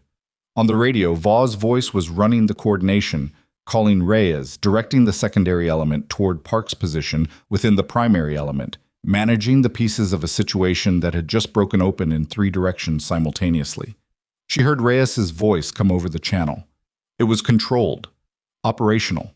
The voice of a commander handling a crisis in real time, not the voice of a man whose unit had just been confirmed as compromised from inside. She heard him call Park's call sign. Park didn't respond. She heard Vasquez's voice, Primary Vasquez. I have eyes on your position. Dominguez, hold your element. I'm moving to you. Then Osei's voice, flat and certain. I have him. Park, he's not running. The channel went quiet for several seconds. Then Osei again. He's on the ground, hands out. He's not running. Maya lay on the ridgeline in the dark and listened to the operation resolve itself. The secondary element consolidating the primary. The objective area being approached by the remaining personnel, the target package being worked. Anvil, finding the approach corridor empty of the reception he'd been promised, had proceeded into the objective area anyway, which was either confidence or a mistake. And either way, it meant Reyes and his remaining element were in position to intercept. The interdiction happened at 22:18. She heard Reyes's voice confirm it, clean and professional. She lay on the ridgeline for a long time after the channel activity died down. The stars had come fully clear. The cloud layer had moved east while the operation ran, and now the sky above the corridor was bright and cold and indifferent to everything that had happened below it. She thought about Park, about the 3 years Osei had known him, and the 11 operations, and the temperature that had been off since the briefing. She thought about the 2 signatures on the northern shelf, and what it meant that they'd moved when the route changed, and what it meant that they'd moved into open ground in their hurry to get ahead of something that had already gotten ahead of them. She thought about what Vogg had said. You understand what it means for this unit. She did. She understood it fully. This wasn't a clean resolution. There was no such thing in this kind of situation. Reyes would carry the weight of 14 months with a man he hadn't read correctly. The detachment would carry the weight of knowing that someone inside it had been something other than what he appeared. Those were not weights that briefings resolved or reports filed away. They were the kind of weights that lived in a unit for years. Below her, the corridor was dark and empty. The objective area, 3 kilometers northwest, had lights moving in it. The methodical illumination of people securing a space and collecting what needed to be collected. Her radio clicked. Vaug's voice. "Cross. Good work tonight." She pressed the transmit button. "The shots were straightforward. The terrain was clean." "That's not what I'm referring to." She didn't respond to that. There was nothing to say to it that wasn't either false modesty or something that felt wrong to speak into the open air of an operation that hadn't fully closed yet. "Come off your position when you're satisfied with the corridor status," Vaughn said. "Extraction is staged at the southern access point. ETA 90 minutes. Copy." She kept her eye on the corridor for another 40 minutes. Not because she thought there was more to see. The signatures on the northern ridgeline were confirmed still. The corridor was clear. The objective area was running its closeout. She kept watching because it was her job to watch until she was relieved of it, and also because in the space between active work and return, she needed somewhere to put her attention other than the things she was already thinking about, which was not the shots, both of which had been well within her capability at those ranges and in those conditions, which was a man named Park, who had, at some point in the last 14 months, made a decision that had cost 2 operations and tonight had cost him everything else. She didn't know his reasons. She wouldn't know them for some time if she ever did. Those conversations happened at levels and in rooms that didn't involve attached fire support specialists. She had no particular feeling about him, which was not coldness but practicality. She didn't know him well enough to have a feeling. But she knew Osei had known him 11 operations worth, and she knew what Osei's voice had sounded like when he said, "He's not running." Not satisfied, not vindicated, just the voice of someone who had been right about something they desperately wanted to be wrong about, and who was dealing with that in the only way available, which was to keep doing the job in front of them and sort out the rest later. She packed her equipment in the dark: rifle case, spotting scope, terrain map, field journal with its careful questions that had, in the space of one operation, accumulated enough weight to become something more than questions. She shouldered her pack and started down the ridgeline. The southern access point was 90 minutes away on foot, in the dark, over terrain that wasn't forgiving. She set her pace and began the descent, and the compound lights appeared far below her as a cluster of small, steady points in the cold, and she moved toward them with the methodical patience of someone who had learned, at considerable cost and over considerable time, that the distance between where you were and where you needed to be was almost always shorter than it looked. Almost always. The extraction convoy reached Firebase Keller at 01.4. Maya came off the vehicle third, behind Falk and ahead of nobody, because the vehicle behind hers was carrying Park under escort, and she'd made a deliberate choice about where she wanted to be when that vehicle's door opened. Not present, not watching. That was not her moment to occupy. She went directly to the gear room, broke down her equipment, and was running the bore brush through the rifle barrel when Vasquez appeared in the doorway. Vasquez looked at her for a moment. Then she came in and sat on the bench and said nothing, which was the specific kind of nothing that meant she needed somewhere to be that wasn't her own room. Maya kept working. After about 4 minutes, Vasquez said, 11 operations. I know. We ran a hostage recovery in the western sector. February, 8 months ago. Park carried a wounded civilian 3 kilometers through contested ground because nobody else could manage the weight and the movement simultaneously. She paused. He didn't say anything about it afterward. Didn't want it in the report. Maya set the barrel down and picked up a clean patch. When did it start, do you think? The device log goes back further than tonight. Vaug's people are looking at it. Vasquez looked at her hands. Reyes is going to say he should have seen it. He's going to carry that. He couldn't have seen it. Park was careful. Reyes is going to say he should have been more careful than Park was. That was probably true. Not fair, but true. The kind of thing that commanding officers said to themselves in the dark after something like this. And it didn't matter how accurate it was because it lived in a place beyond accuracy. Maya didn't argue with it. How's the detachment? She asked. Quiet. Dominguez hasn't spoken since extraction. Whistler talked too much on the vehicle, which means the same thing. Vasquez looked up. Osei went directly to his room. He'll be okay. He's the one who put the flag on Park. Through me. He knows it came from him. Vasquez stood. She was moving toward the door when she stopped. Not turning, just stopping. What you did tonight. Going to Va. Not Reyes. She paused.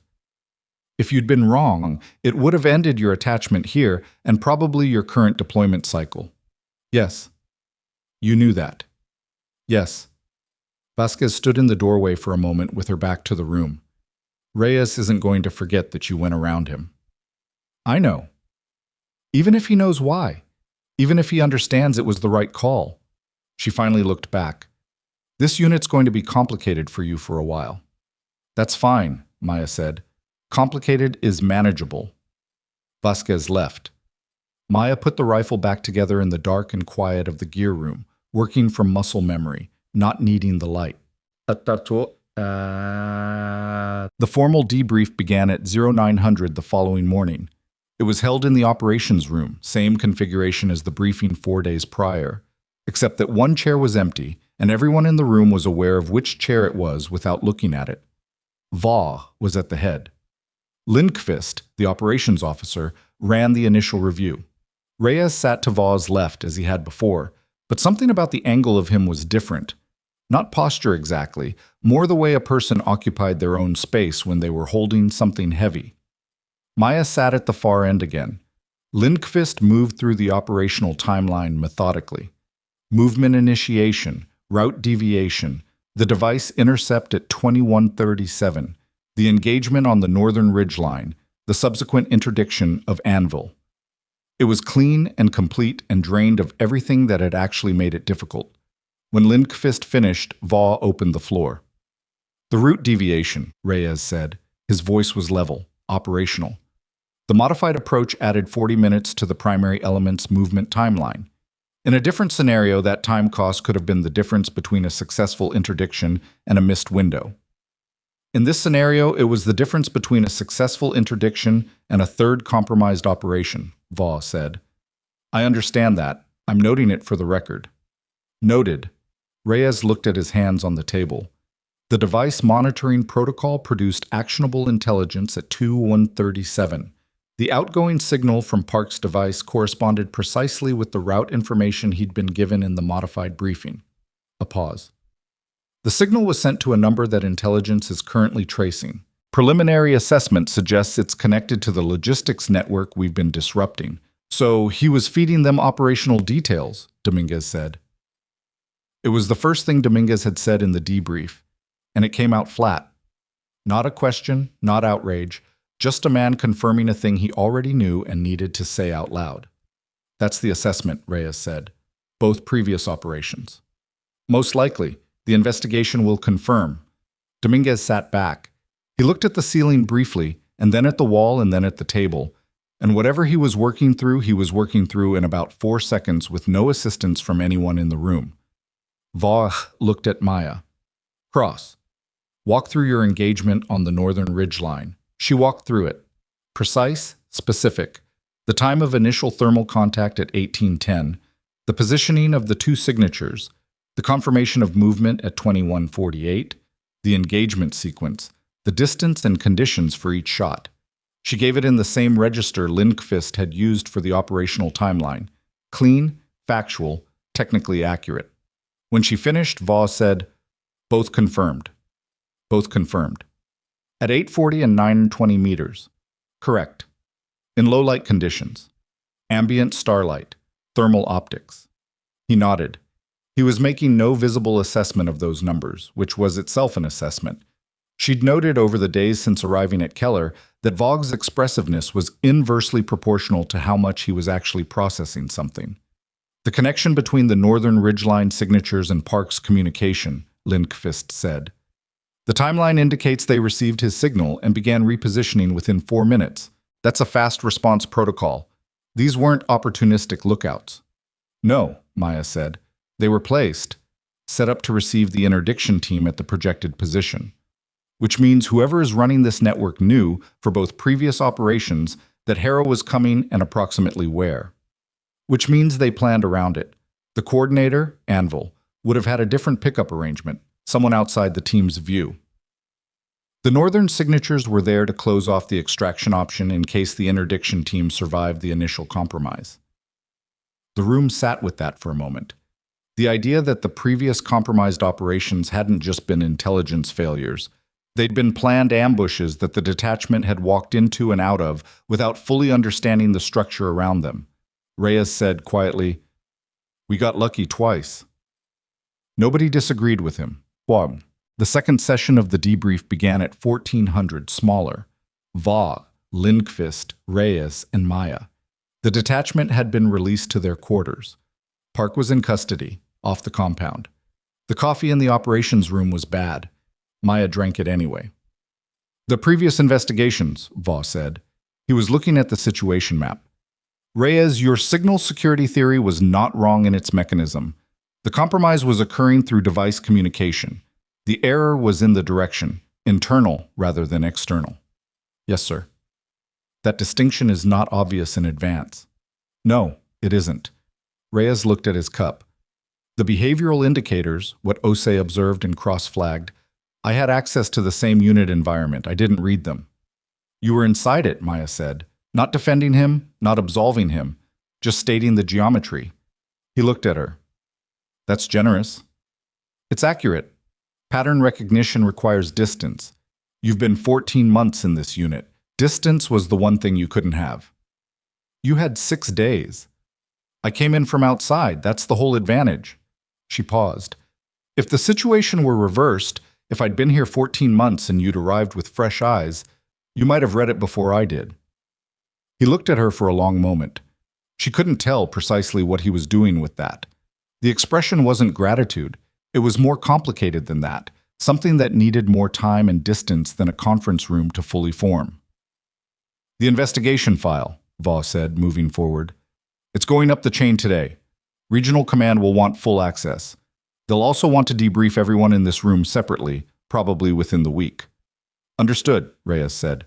"There's a secondary question." Va turned from the map. "Harrow's operational status. The network we've been disrupting has just had a significant event. 2 support personnel neutralized, their logistics coordinator in our custody. Their local infrastructure is damaged. Whether they know the source of the compromise on their end, they don't know about Park," Reyes said. "The device signal he sent was the last outbound communication before the monitoring protocol flagged it. He never had the opportunity to tell them he'd been identified.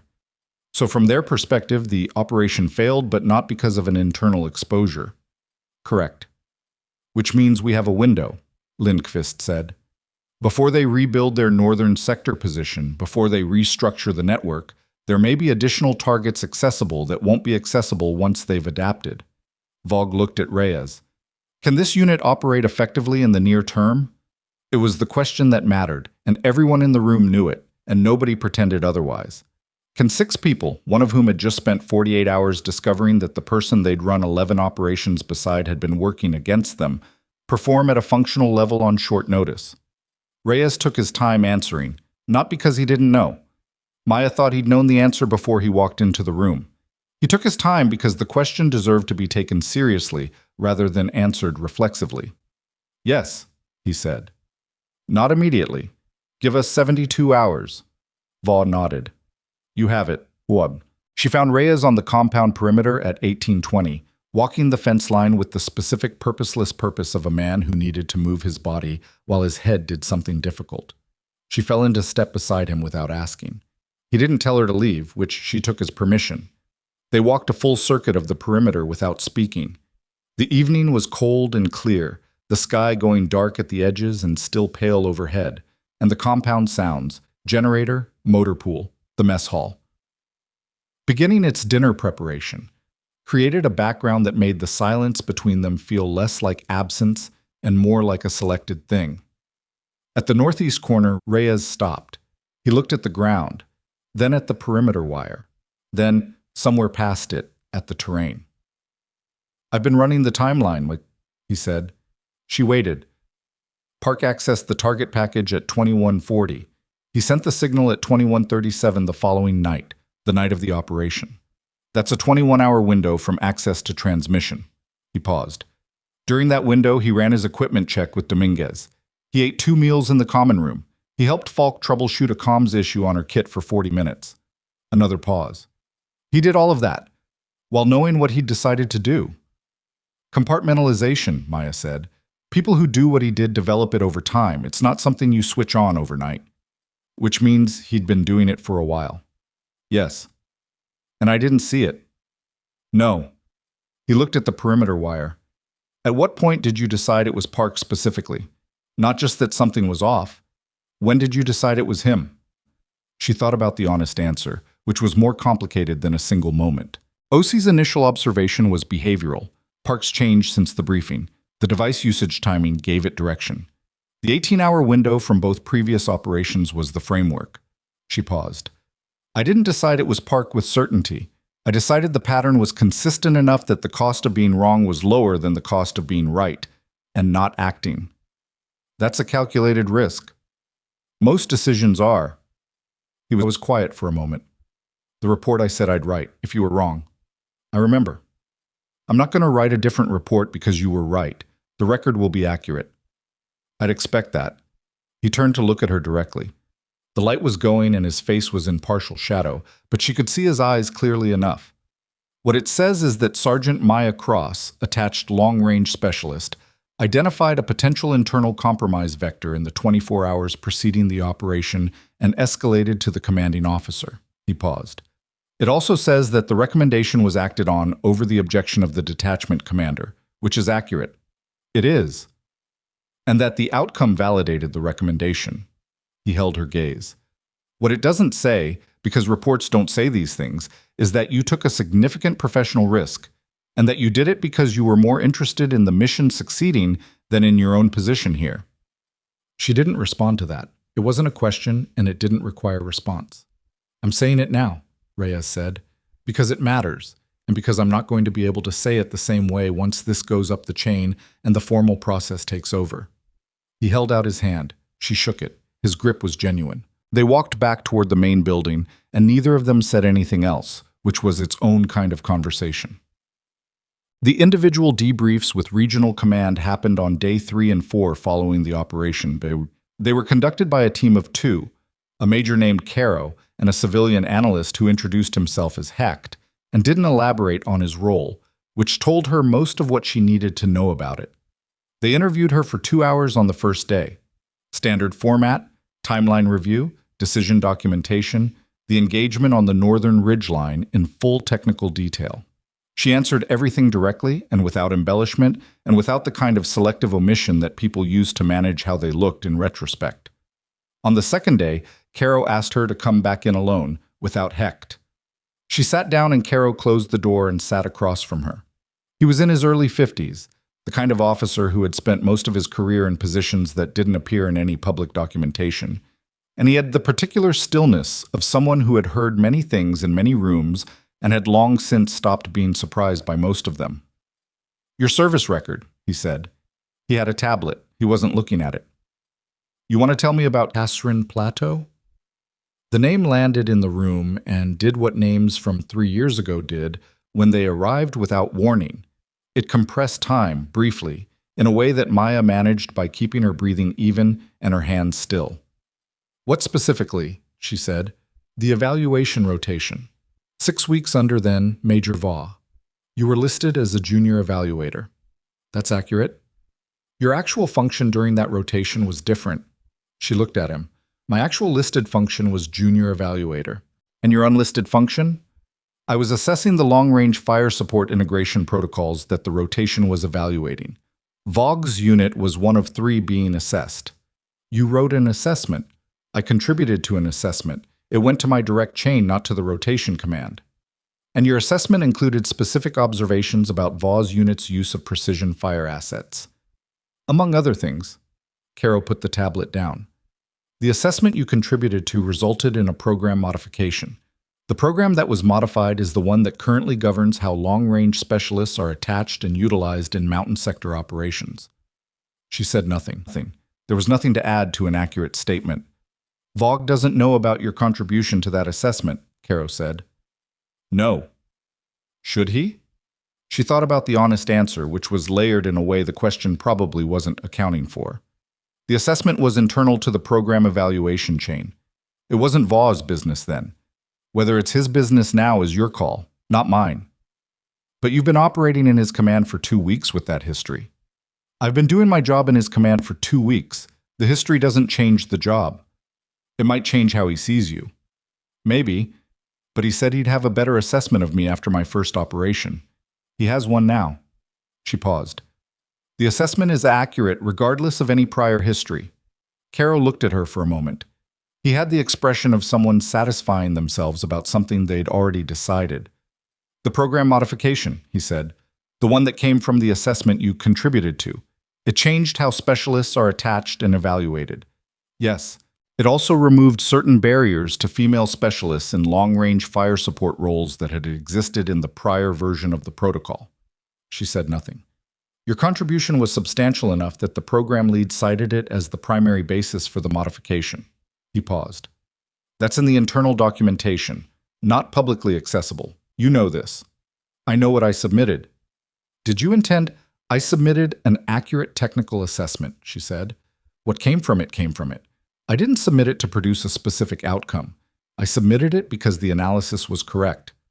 Caro nodded slowly. He picked up the tablet and made a notation. For what it's worth, he said, and then he stopped. And she waited to hear what it was worth, and he said, the modification produced measurably better outcomes. The data from the 2 years following supports the technical argument you made. I know. You tracked it. I submitted the analysis. Of course I tracked whether it was right. He almost smiled. It was a minimal thing, occupying his face briefly and then releasing. We're done for today, he said. We may need a brief follow-up tomorrow. I'll be available. She stood. At the door she paused. Caro, is Vaughn going to be told about the assessment? The major considered it. That's above my pay grade. But you'll recommend. I'll note what's relevant. He met her eyes. I'll note that you operated in his command for 2 weeks, under conditions that included significant professional pressure, and the outcome was favorable. That's what's relevant to the current situation. And the rest? The rest is history. History is useful context. He paused. It's not the whole story. She went back to her room and sat on the cot in the late afternoon light and looked at the wall and thought about history and context and the distance between them. On the 5th day after the operation, Vaughn called her to his office. It was evening. The base had settled into the particular quiet of a place processing something that hadn't finished being processed. The detachment was functional.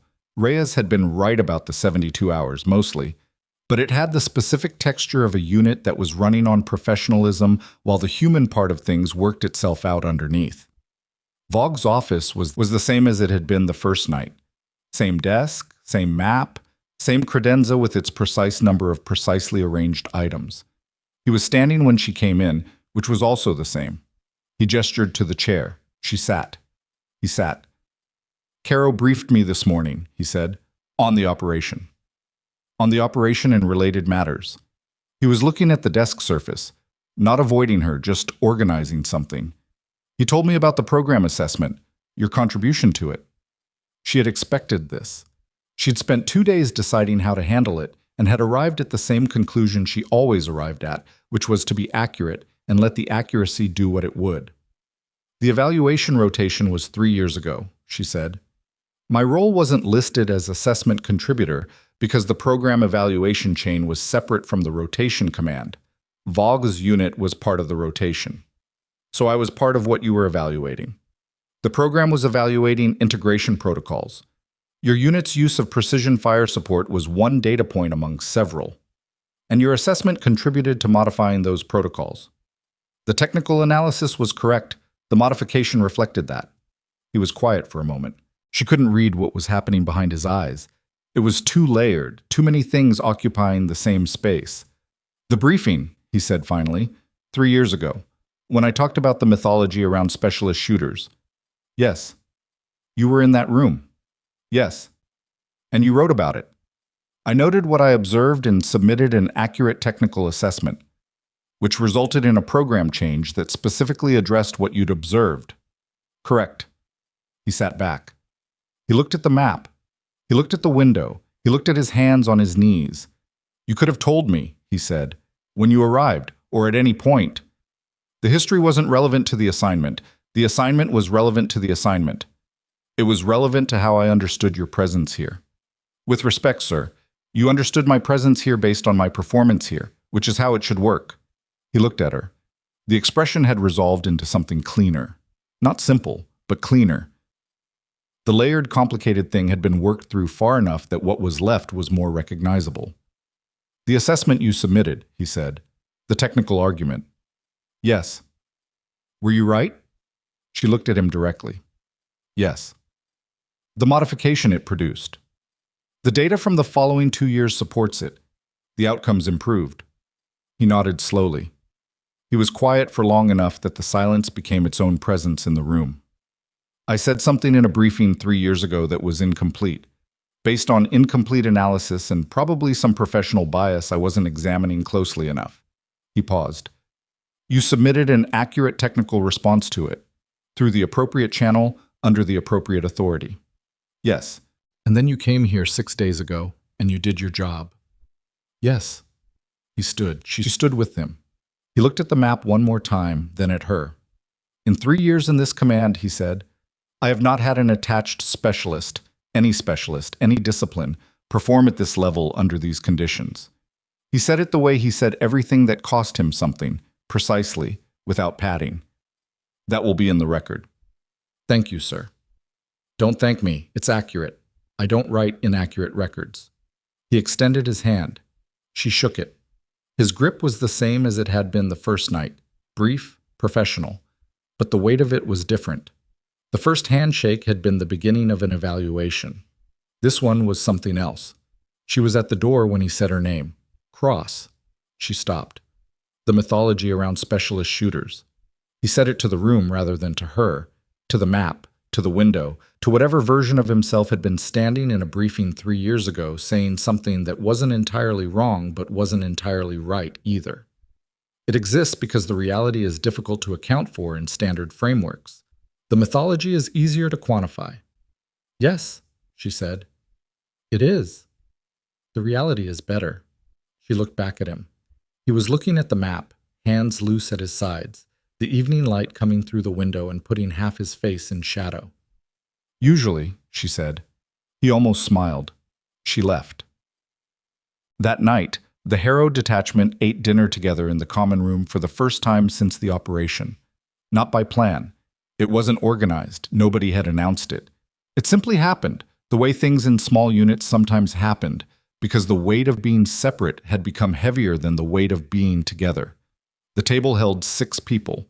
The empty chair was there and everyone was aware of it, and nobody moved it, which was its own kind of acknowledgement. Vasquez had made something that technically qualified as chili, using ingredients sourced from the mess hall through methods she declined to describe. It wasn't good exactly, but it was hot, and it was shared, and in the current circumstances, that was enough. Whistler talked. He always talked, but tonight the talking was different.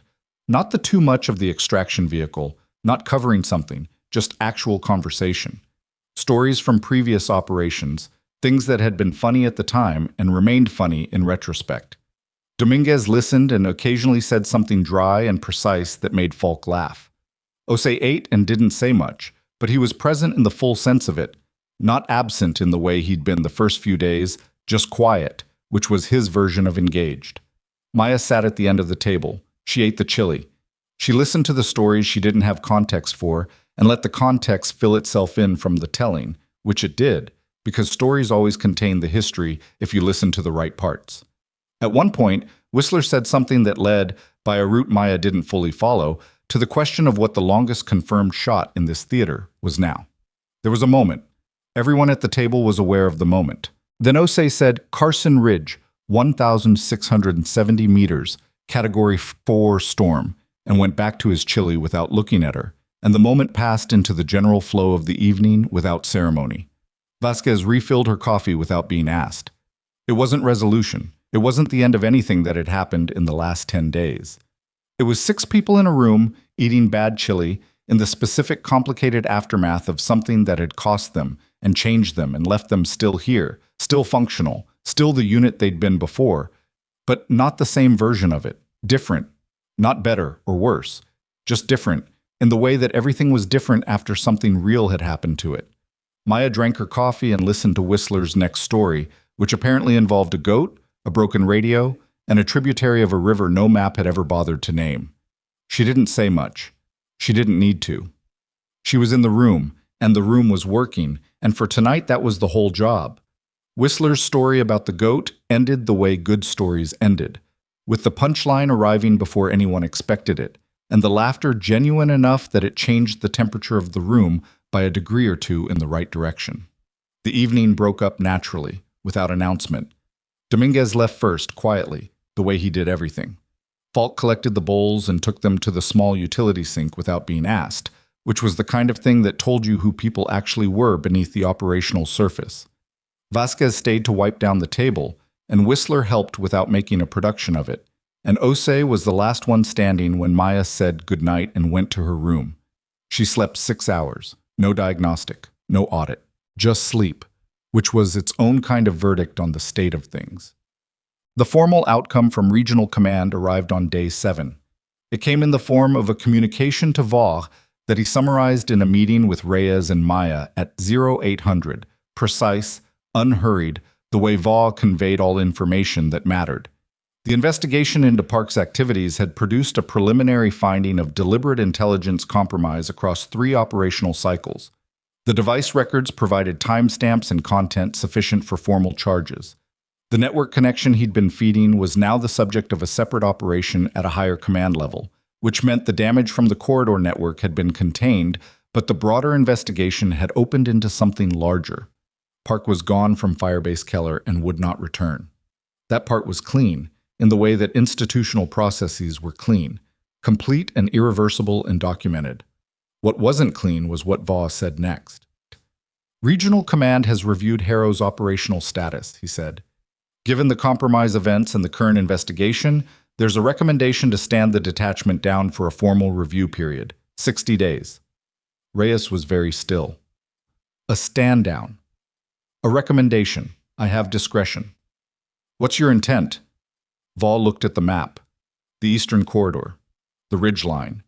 The objective area that had been successfully interdicted 9 days ago. My intent is to recommend against the stand down. The operational record for this unit across 14 months, excluding the compromised operations which had an identified external cause, is strong. The most recent operation demonstrated that the unit performs under significant stress. He paused. My recommendation will be to grant a 15-day operational pause for unit consolidation, followed by recertification and return to active status. That's your call to make? Within certain parameters, yes, he looked at Reyes. It'll go up with the full operational record attached. Carson Ridge, the corridor interdiction, the engagement on the northern ridge line. The record supports the recommendation. Reyes nodded. He was processing something, not the stand-down decision, which he'd already visibly been bracing for, and which had now not materialized in its worst form. Something else. Something that took him a moment to arrive at the words for. The attachment, he said. Cross, is her assignment here continuing? Vaugh looked at her. The question was technically directed at him, but the relevant information was with her. My rotation assignment runs another 3 weeks, she said. After that, reassignment per command. Anything pending? Nothing confirmed. Vaugh made a small notation on the tablet in front of him. I'll note in the recommendation that the long-range support attachment has been operationally valuable and request an extension through the recertification period. He looked at her. If that's acceptable. She thought about the right answer, which wasn't complicated. Yes, she said. It is. Reyes looked at the table, then at her, then at the map. He didn't say anything, but something in the set of his shoulders was different from what it had been for the last week. Less of the weight that had been visible since the operation, since the debrief, since the walk on the perimeter. Not gone. Just redistributed into something more manageable. 15 days, he said, mostly to himself. That's enough time to do this right. That's why I chose 15, Vaugh said. On the second day of the operational pause, Ose knocked on her door. She was running a maintenance cycle on the rifle, Not because it needed it, but because it was the kind of task that kept the hands busy while the mind did the slower work of integrating everything the last 2 weeks had been. He knocked twice, waited, and she said, "Come in." He came in and stood in the small space with the particular self-consciousness of someone who had decided to do something and was executing it before the decision could be second-guessed. He had something in his hand, a folded piece of paper, which he extended toward her. She took it. She unfolded it. It was a handwritten note.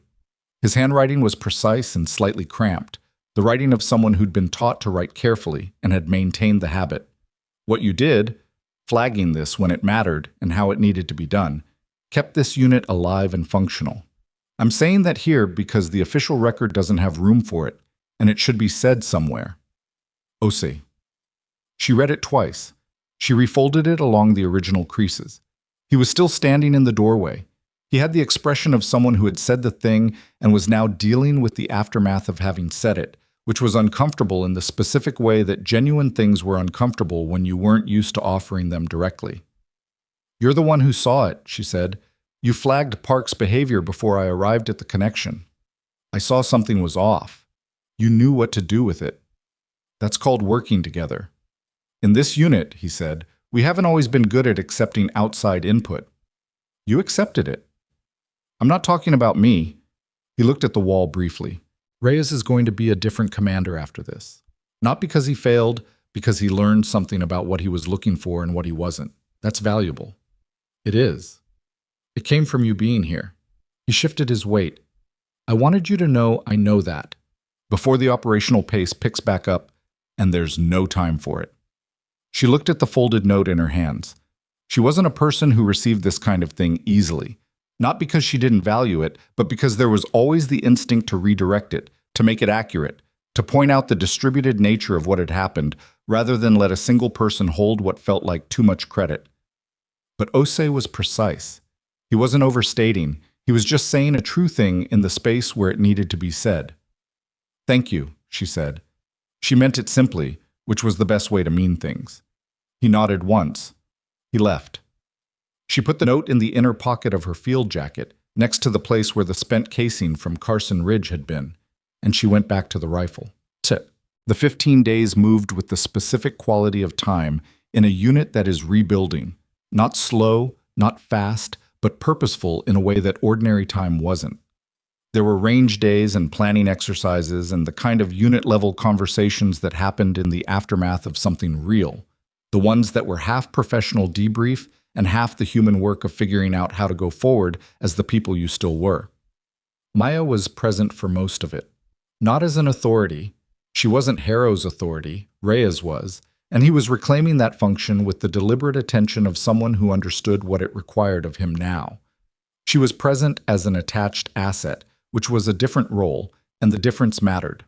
On the 9th day, she was on the southern ridgeline running a calibration exercise, testing her position preparation, checking the sight lines against the corridor for the operational period ahead, when Reyes's voice came over the radio. "Cross, you available for a conversation? I'm on the ridgeline, 20 minutes to come down or you can come up." A pause. "I'll come up." He took 35 minutes, which was fair for the terrain. She heard him on the shale before she saw him, the sound of someone navigating loose stone with care, but without the kind of caution that slowed you past useful. He came over the last section and found her seated at the observation point with the spotting scope folded down and the thermal data tablet running its background atmospheric read. He was breathing harder than he'd be comfortable acknowledging. She didn't acknowledge it either. He sat on the rock beside her position and looked out at the corridor. It was a clear day, the clearest since she'd arrived, the sky a hard pale blue and the terrain below it precise and legible in a way that mountain terrain rarely was. "Good position," he said, "but better than I thought from the map. The angle on the northern ridgeline is cleaner than the primary point. Vasquez said you flagged this site during reconnaissance. She confirmed it with me. She has good terrain sense." He nodded. He looked at the corridor for a while, and she let him look, because he'd climbed up here for a reason, and the reason would arrive when it was ready. "The program assessment," he said, 3 years ago. "Va told me the summary. Not the full document, but what it concluded." "All right." "The modification that came from it. The integration protocol changes." Yes. He turned to look at her. That's why you're attached to a unit like Harrow. The protocols before the modification wouldn't have allowed it. Specialist attachment to an active special operations detachment in a live operational environment. The prior protocols limited specialist attachment to support functions outside the operational envelope. Yes. So the assessment you contributed to created the conditions under which you could be here. She thought about how to answer that because it was accurate in its structure but slightly wrong in its framing. The assessment created conditions under which specialists could be used more effectively. I benefit from that. So does every unit that operates with attached specialists. But I specifically submitted an analysis that I believed was technically correct. What resulted from it resulted. She paused. I didn't write it to create an opportunity for myself. I wrote it because the argument was right. He looked at the corridor again. Do you believe that's how it reads? How it reads isn't my department. What I submitted is. He was quiet for a moment. Then he said something she hadn't expected, delivered in the flat tone of someone being precisely honest about something uncomfortable. When Vaugh told me about the assessment, my first reaction was to wonder if your presence here was connected to it, if you'd been sent as a follow-up, some kind of program validation. I wasn't. I know, I checked. He looked at his hands. The reassignment that brought you here came from Hale's report on Carson Ridge. Regional Command routed you to Keller because the Eastern Sector needed long-range support, and you just demonstrated you could provide it under extreme conditions. Yes. So the history was coincidence. The history was history, she said. Coincidence is what you call it when two true things exist in the same space without one causing the other. He thought about that. You knew Vaugh would find out eventually. About the assessment? Probably. When and how weren't in my control. You could have told him yourself, in the first day. I could have. Why didn't you? She had thought about this before he asked it, because she'd known the question was coming from the moment Caro had mentioned the assessment. She had the answer ready, not because she'd rehearsed it, but because the honest answer was the only answer worth giving. Because it would have changed how he evaluated the work, she said. Either he'd have been more generous because of it, or more skeptical because of it, and either way the evaluation wouldn't have been clean. I wanted the work to be evaluated on the work. Reyes looked at her for a long moment. That's the most stubborn thing I've heard in a long professional career. Probably. It's also the only defensible position. I know. He stood. He looked at the corridor one more time, the full sweep of it, the ridge lines on both sides, the constriction point where the approach narrowed and the folds in the terrain that had given him and his unit so much trouble and would give their successors more trouble still, because terrain didn't adjust to the people crossing it. When your attachment ends, he said, I'm going to recommend you for the Mountain Sector Specialist Program, the senior roster. He said it the way he said everything consequential, without build-up, without softening, just the thing itself. It's a formal recommendation. It'll go under my name. She looked at him. Reyes, you're qualified. The operational record supports it. I'm not doing you a favor. I'm doing the program a service by getting the right person in the right pipeline. He picked up the small pack he'd carried up. That's my professional assessment. You can argue with it if you want. She didn't argue with it. She thought about arguing with it, because there was always the reflex to deflect, to minimize, to point out the complications. But the complications didn't change the facts, and she'd spent enough of her career making the distinction between facts and complications to recognize when she was applying it to the wrong thing. Thank you, she said. Don't thank me, it's accurate. He started down the ridgeline, over his shoulder, without breaking stride. Come down in the next hour. Vasquez is running a unit exercise, and she'll want your eyes on the terrain approach. Copy. She listened to his boots on the shale until the sound faded. Then she turned back to the corridor and sat with it for a few minutes. Just the terrain, just the sky, just the clean, legible landscape of a mountain sector that had, in the space of 3 weeks, asked quite a lot of her and received what it asked for. She thought about Carson Ridge, the 12 minutes between storm cycles, the paracord thread in the gap, the first shot that had missed, and the second shot that hadn't. She thought about the spent casing she'd carried through 2 assignments now, sitting in the bottom of her kit bag, not as a trophy but as a reference point, a specific set of conditions, a specific calculation, a specific outcome that told her something she needed to be able to remember precisely. She thought about Park. Not with anger, and not with the particular cold nothing of someone who'd made peace with something easily. With the complicated recognition that people were not always what the 11 operations beside them suggested. That the temperature Osei had learned to read was not a judgment of character so much as a reading of circumstance. What circumstances had done to a person, or what a person had allowed circumstances to do to them.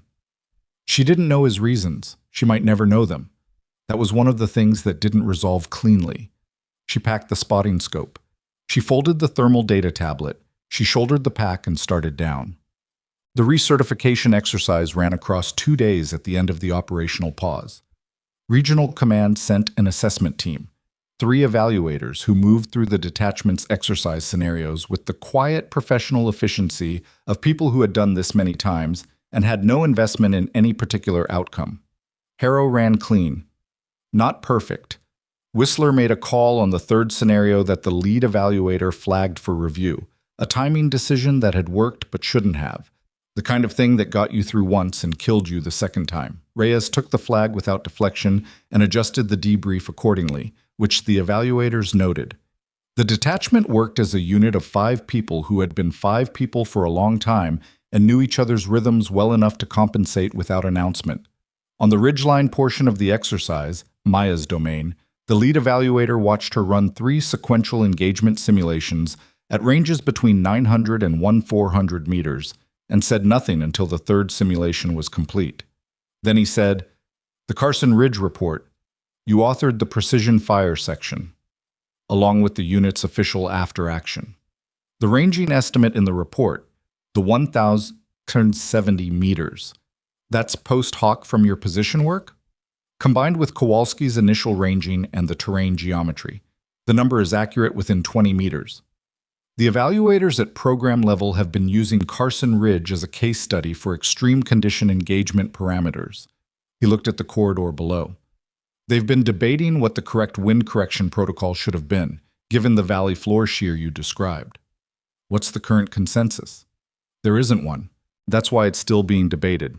He looked at her. "What would you tell them?"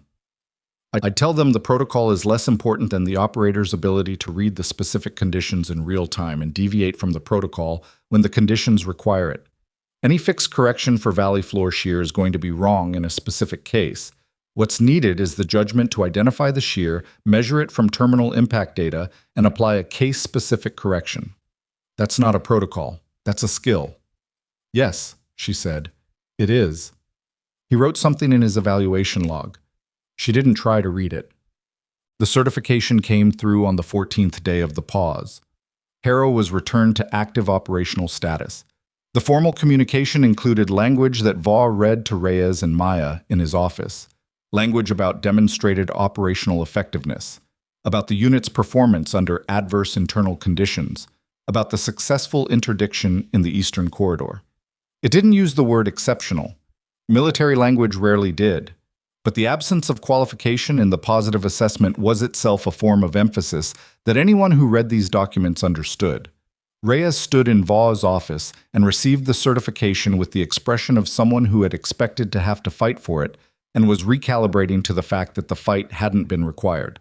Not relief exactly, something quieter than relief, which was what relief looked like after it had been processed through a person who didn't express things easily. Vaugh said, "Operational assignment pending.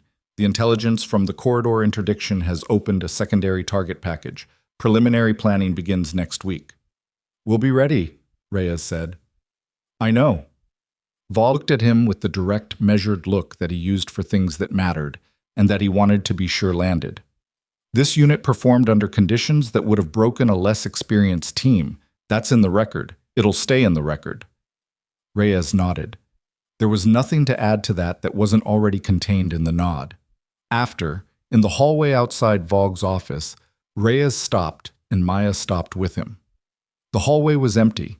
Late afternoon light came through the window at the far end and made a long rectangle on the floor between them. "Secondary target package," he said. "I heard. You'll be here for it. The extension runs through the planning period." "Yes." He looked at the light on the floor, at the window, at some middle distance that contained whatever he was working out.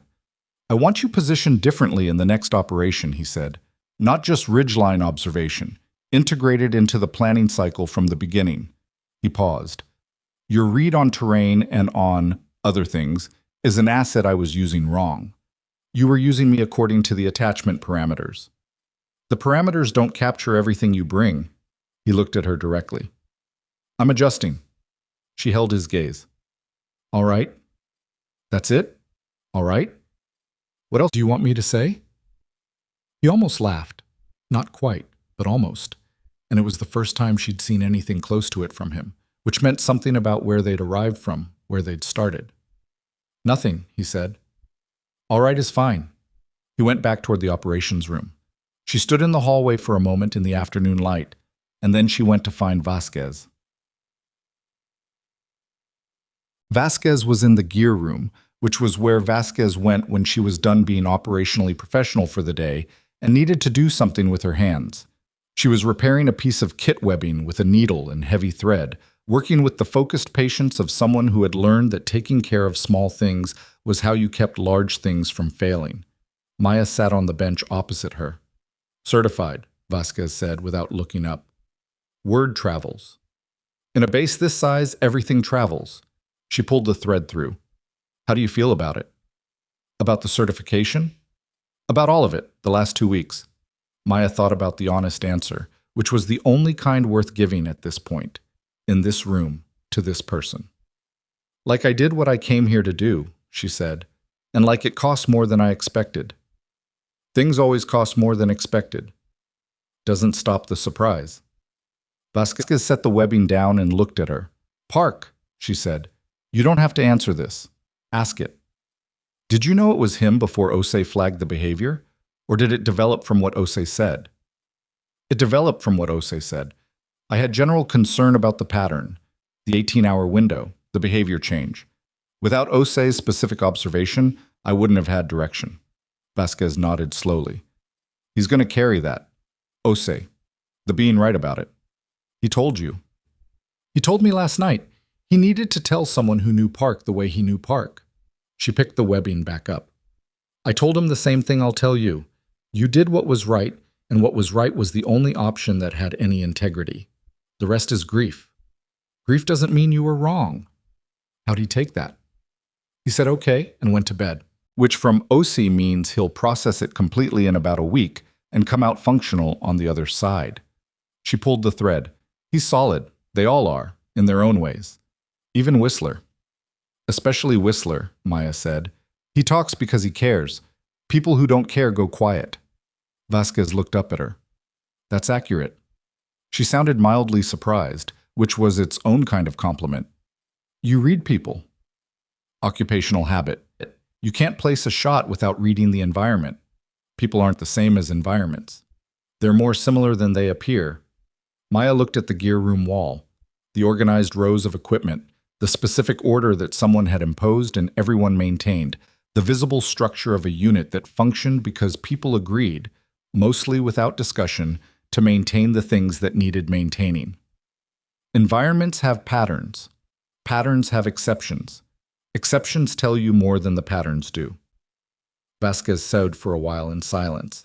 Then she said, when your attachment ends after the next operation, what comes after? Command decides. What do you want to come after? Maya had not been asked this question in a long time. Not in the direct way Vasquez asked it, which didn't leave room for the deflections that the question usually invited. She thought about it seriously because it deserved the same consideration she gave anything else that deserved it. I want to keep doing this, she said finally. The job. Not a version of it behind a desk, not training cycles that don't involve live operations. The actual job. In the actual conditions. She paused. I know that's not sustainable indefinitely. Bodies don't last indefinitely in this kind of work. But I'm not there yet. How will you know when you're there? I'll know. Vasquez looked at her. And until then. Until then I go where the work is, and I do it to the standard it requires. She paused. That's enough. For now, that's enough. Vasquez finished the last stitch. She knotted the thread, cut it, tested the repair with both hands. It held. She set it aside. For what it's worth, she said, this unit is better for having had you in it. I don't say that to make you feel good. I say it because when this attachment ends and you leave and the next attachment starts, I want to have said the true thing while there was still time to say it. Maya looked at her. Vasquez was already moving to the next piece of kit. Efficient, self-contained, saying the thing once and not requiring it to be received in any particular way. It's worth something, Maya said. Good. She picked up the next piece of kit. Now go eat dinner before Whistler takes everything worth taking. He's worse than he looks at the mess line. Maya went. Her last night at Firebase Keller. The transport was at Euro 600 the following morning, the reassignment orders citing a new attachment in the northern sector. Different unit, different conditions, same essential job. She sat on the perimeter wall in the dark. Not the full perimeter wall, which had wire on it and was not a comfortable place to sit. The section near the motor pool where the wall dropped to waist height, and you could sit on the top surface and look out at the terrain beyond the fence line. The mountains were visible in the dark, not clearly, just as presences, darker shapes against a dark sky, enormous and permanent in the way that made everything happening at the base of them feel both significant and very small. Osei found her there, which she hadn't expected. He climbed up and sat beside her. He looked at the mountains. He didn't explain why he'd come. After a while, he said, Carson Ridge, the shot. I've been thinking about it. What about it? The first shot missed. Yes. And you didn't flinch, didn't change. You went straight to the correction. The miss gave me data. I know, you told Kowalski that. He looked at the dark shapes of the mountains. What I keep thinking about is the soldiers in that room. The ones who doubted you before the first shot. And how the first shot missing must have felt like confirmation to them.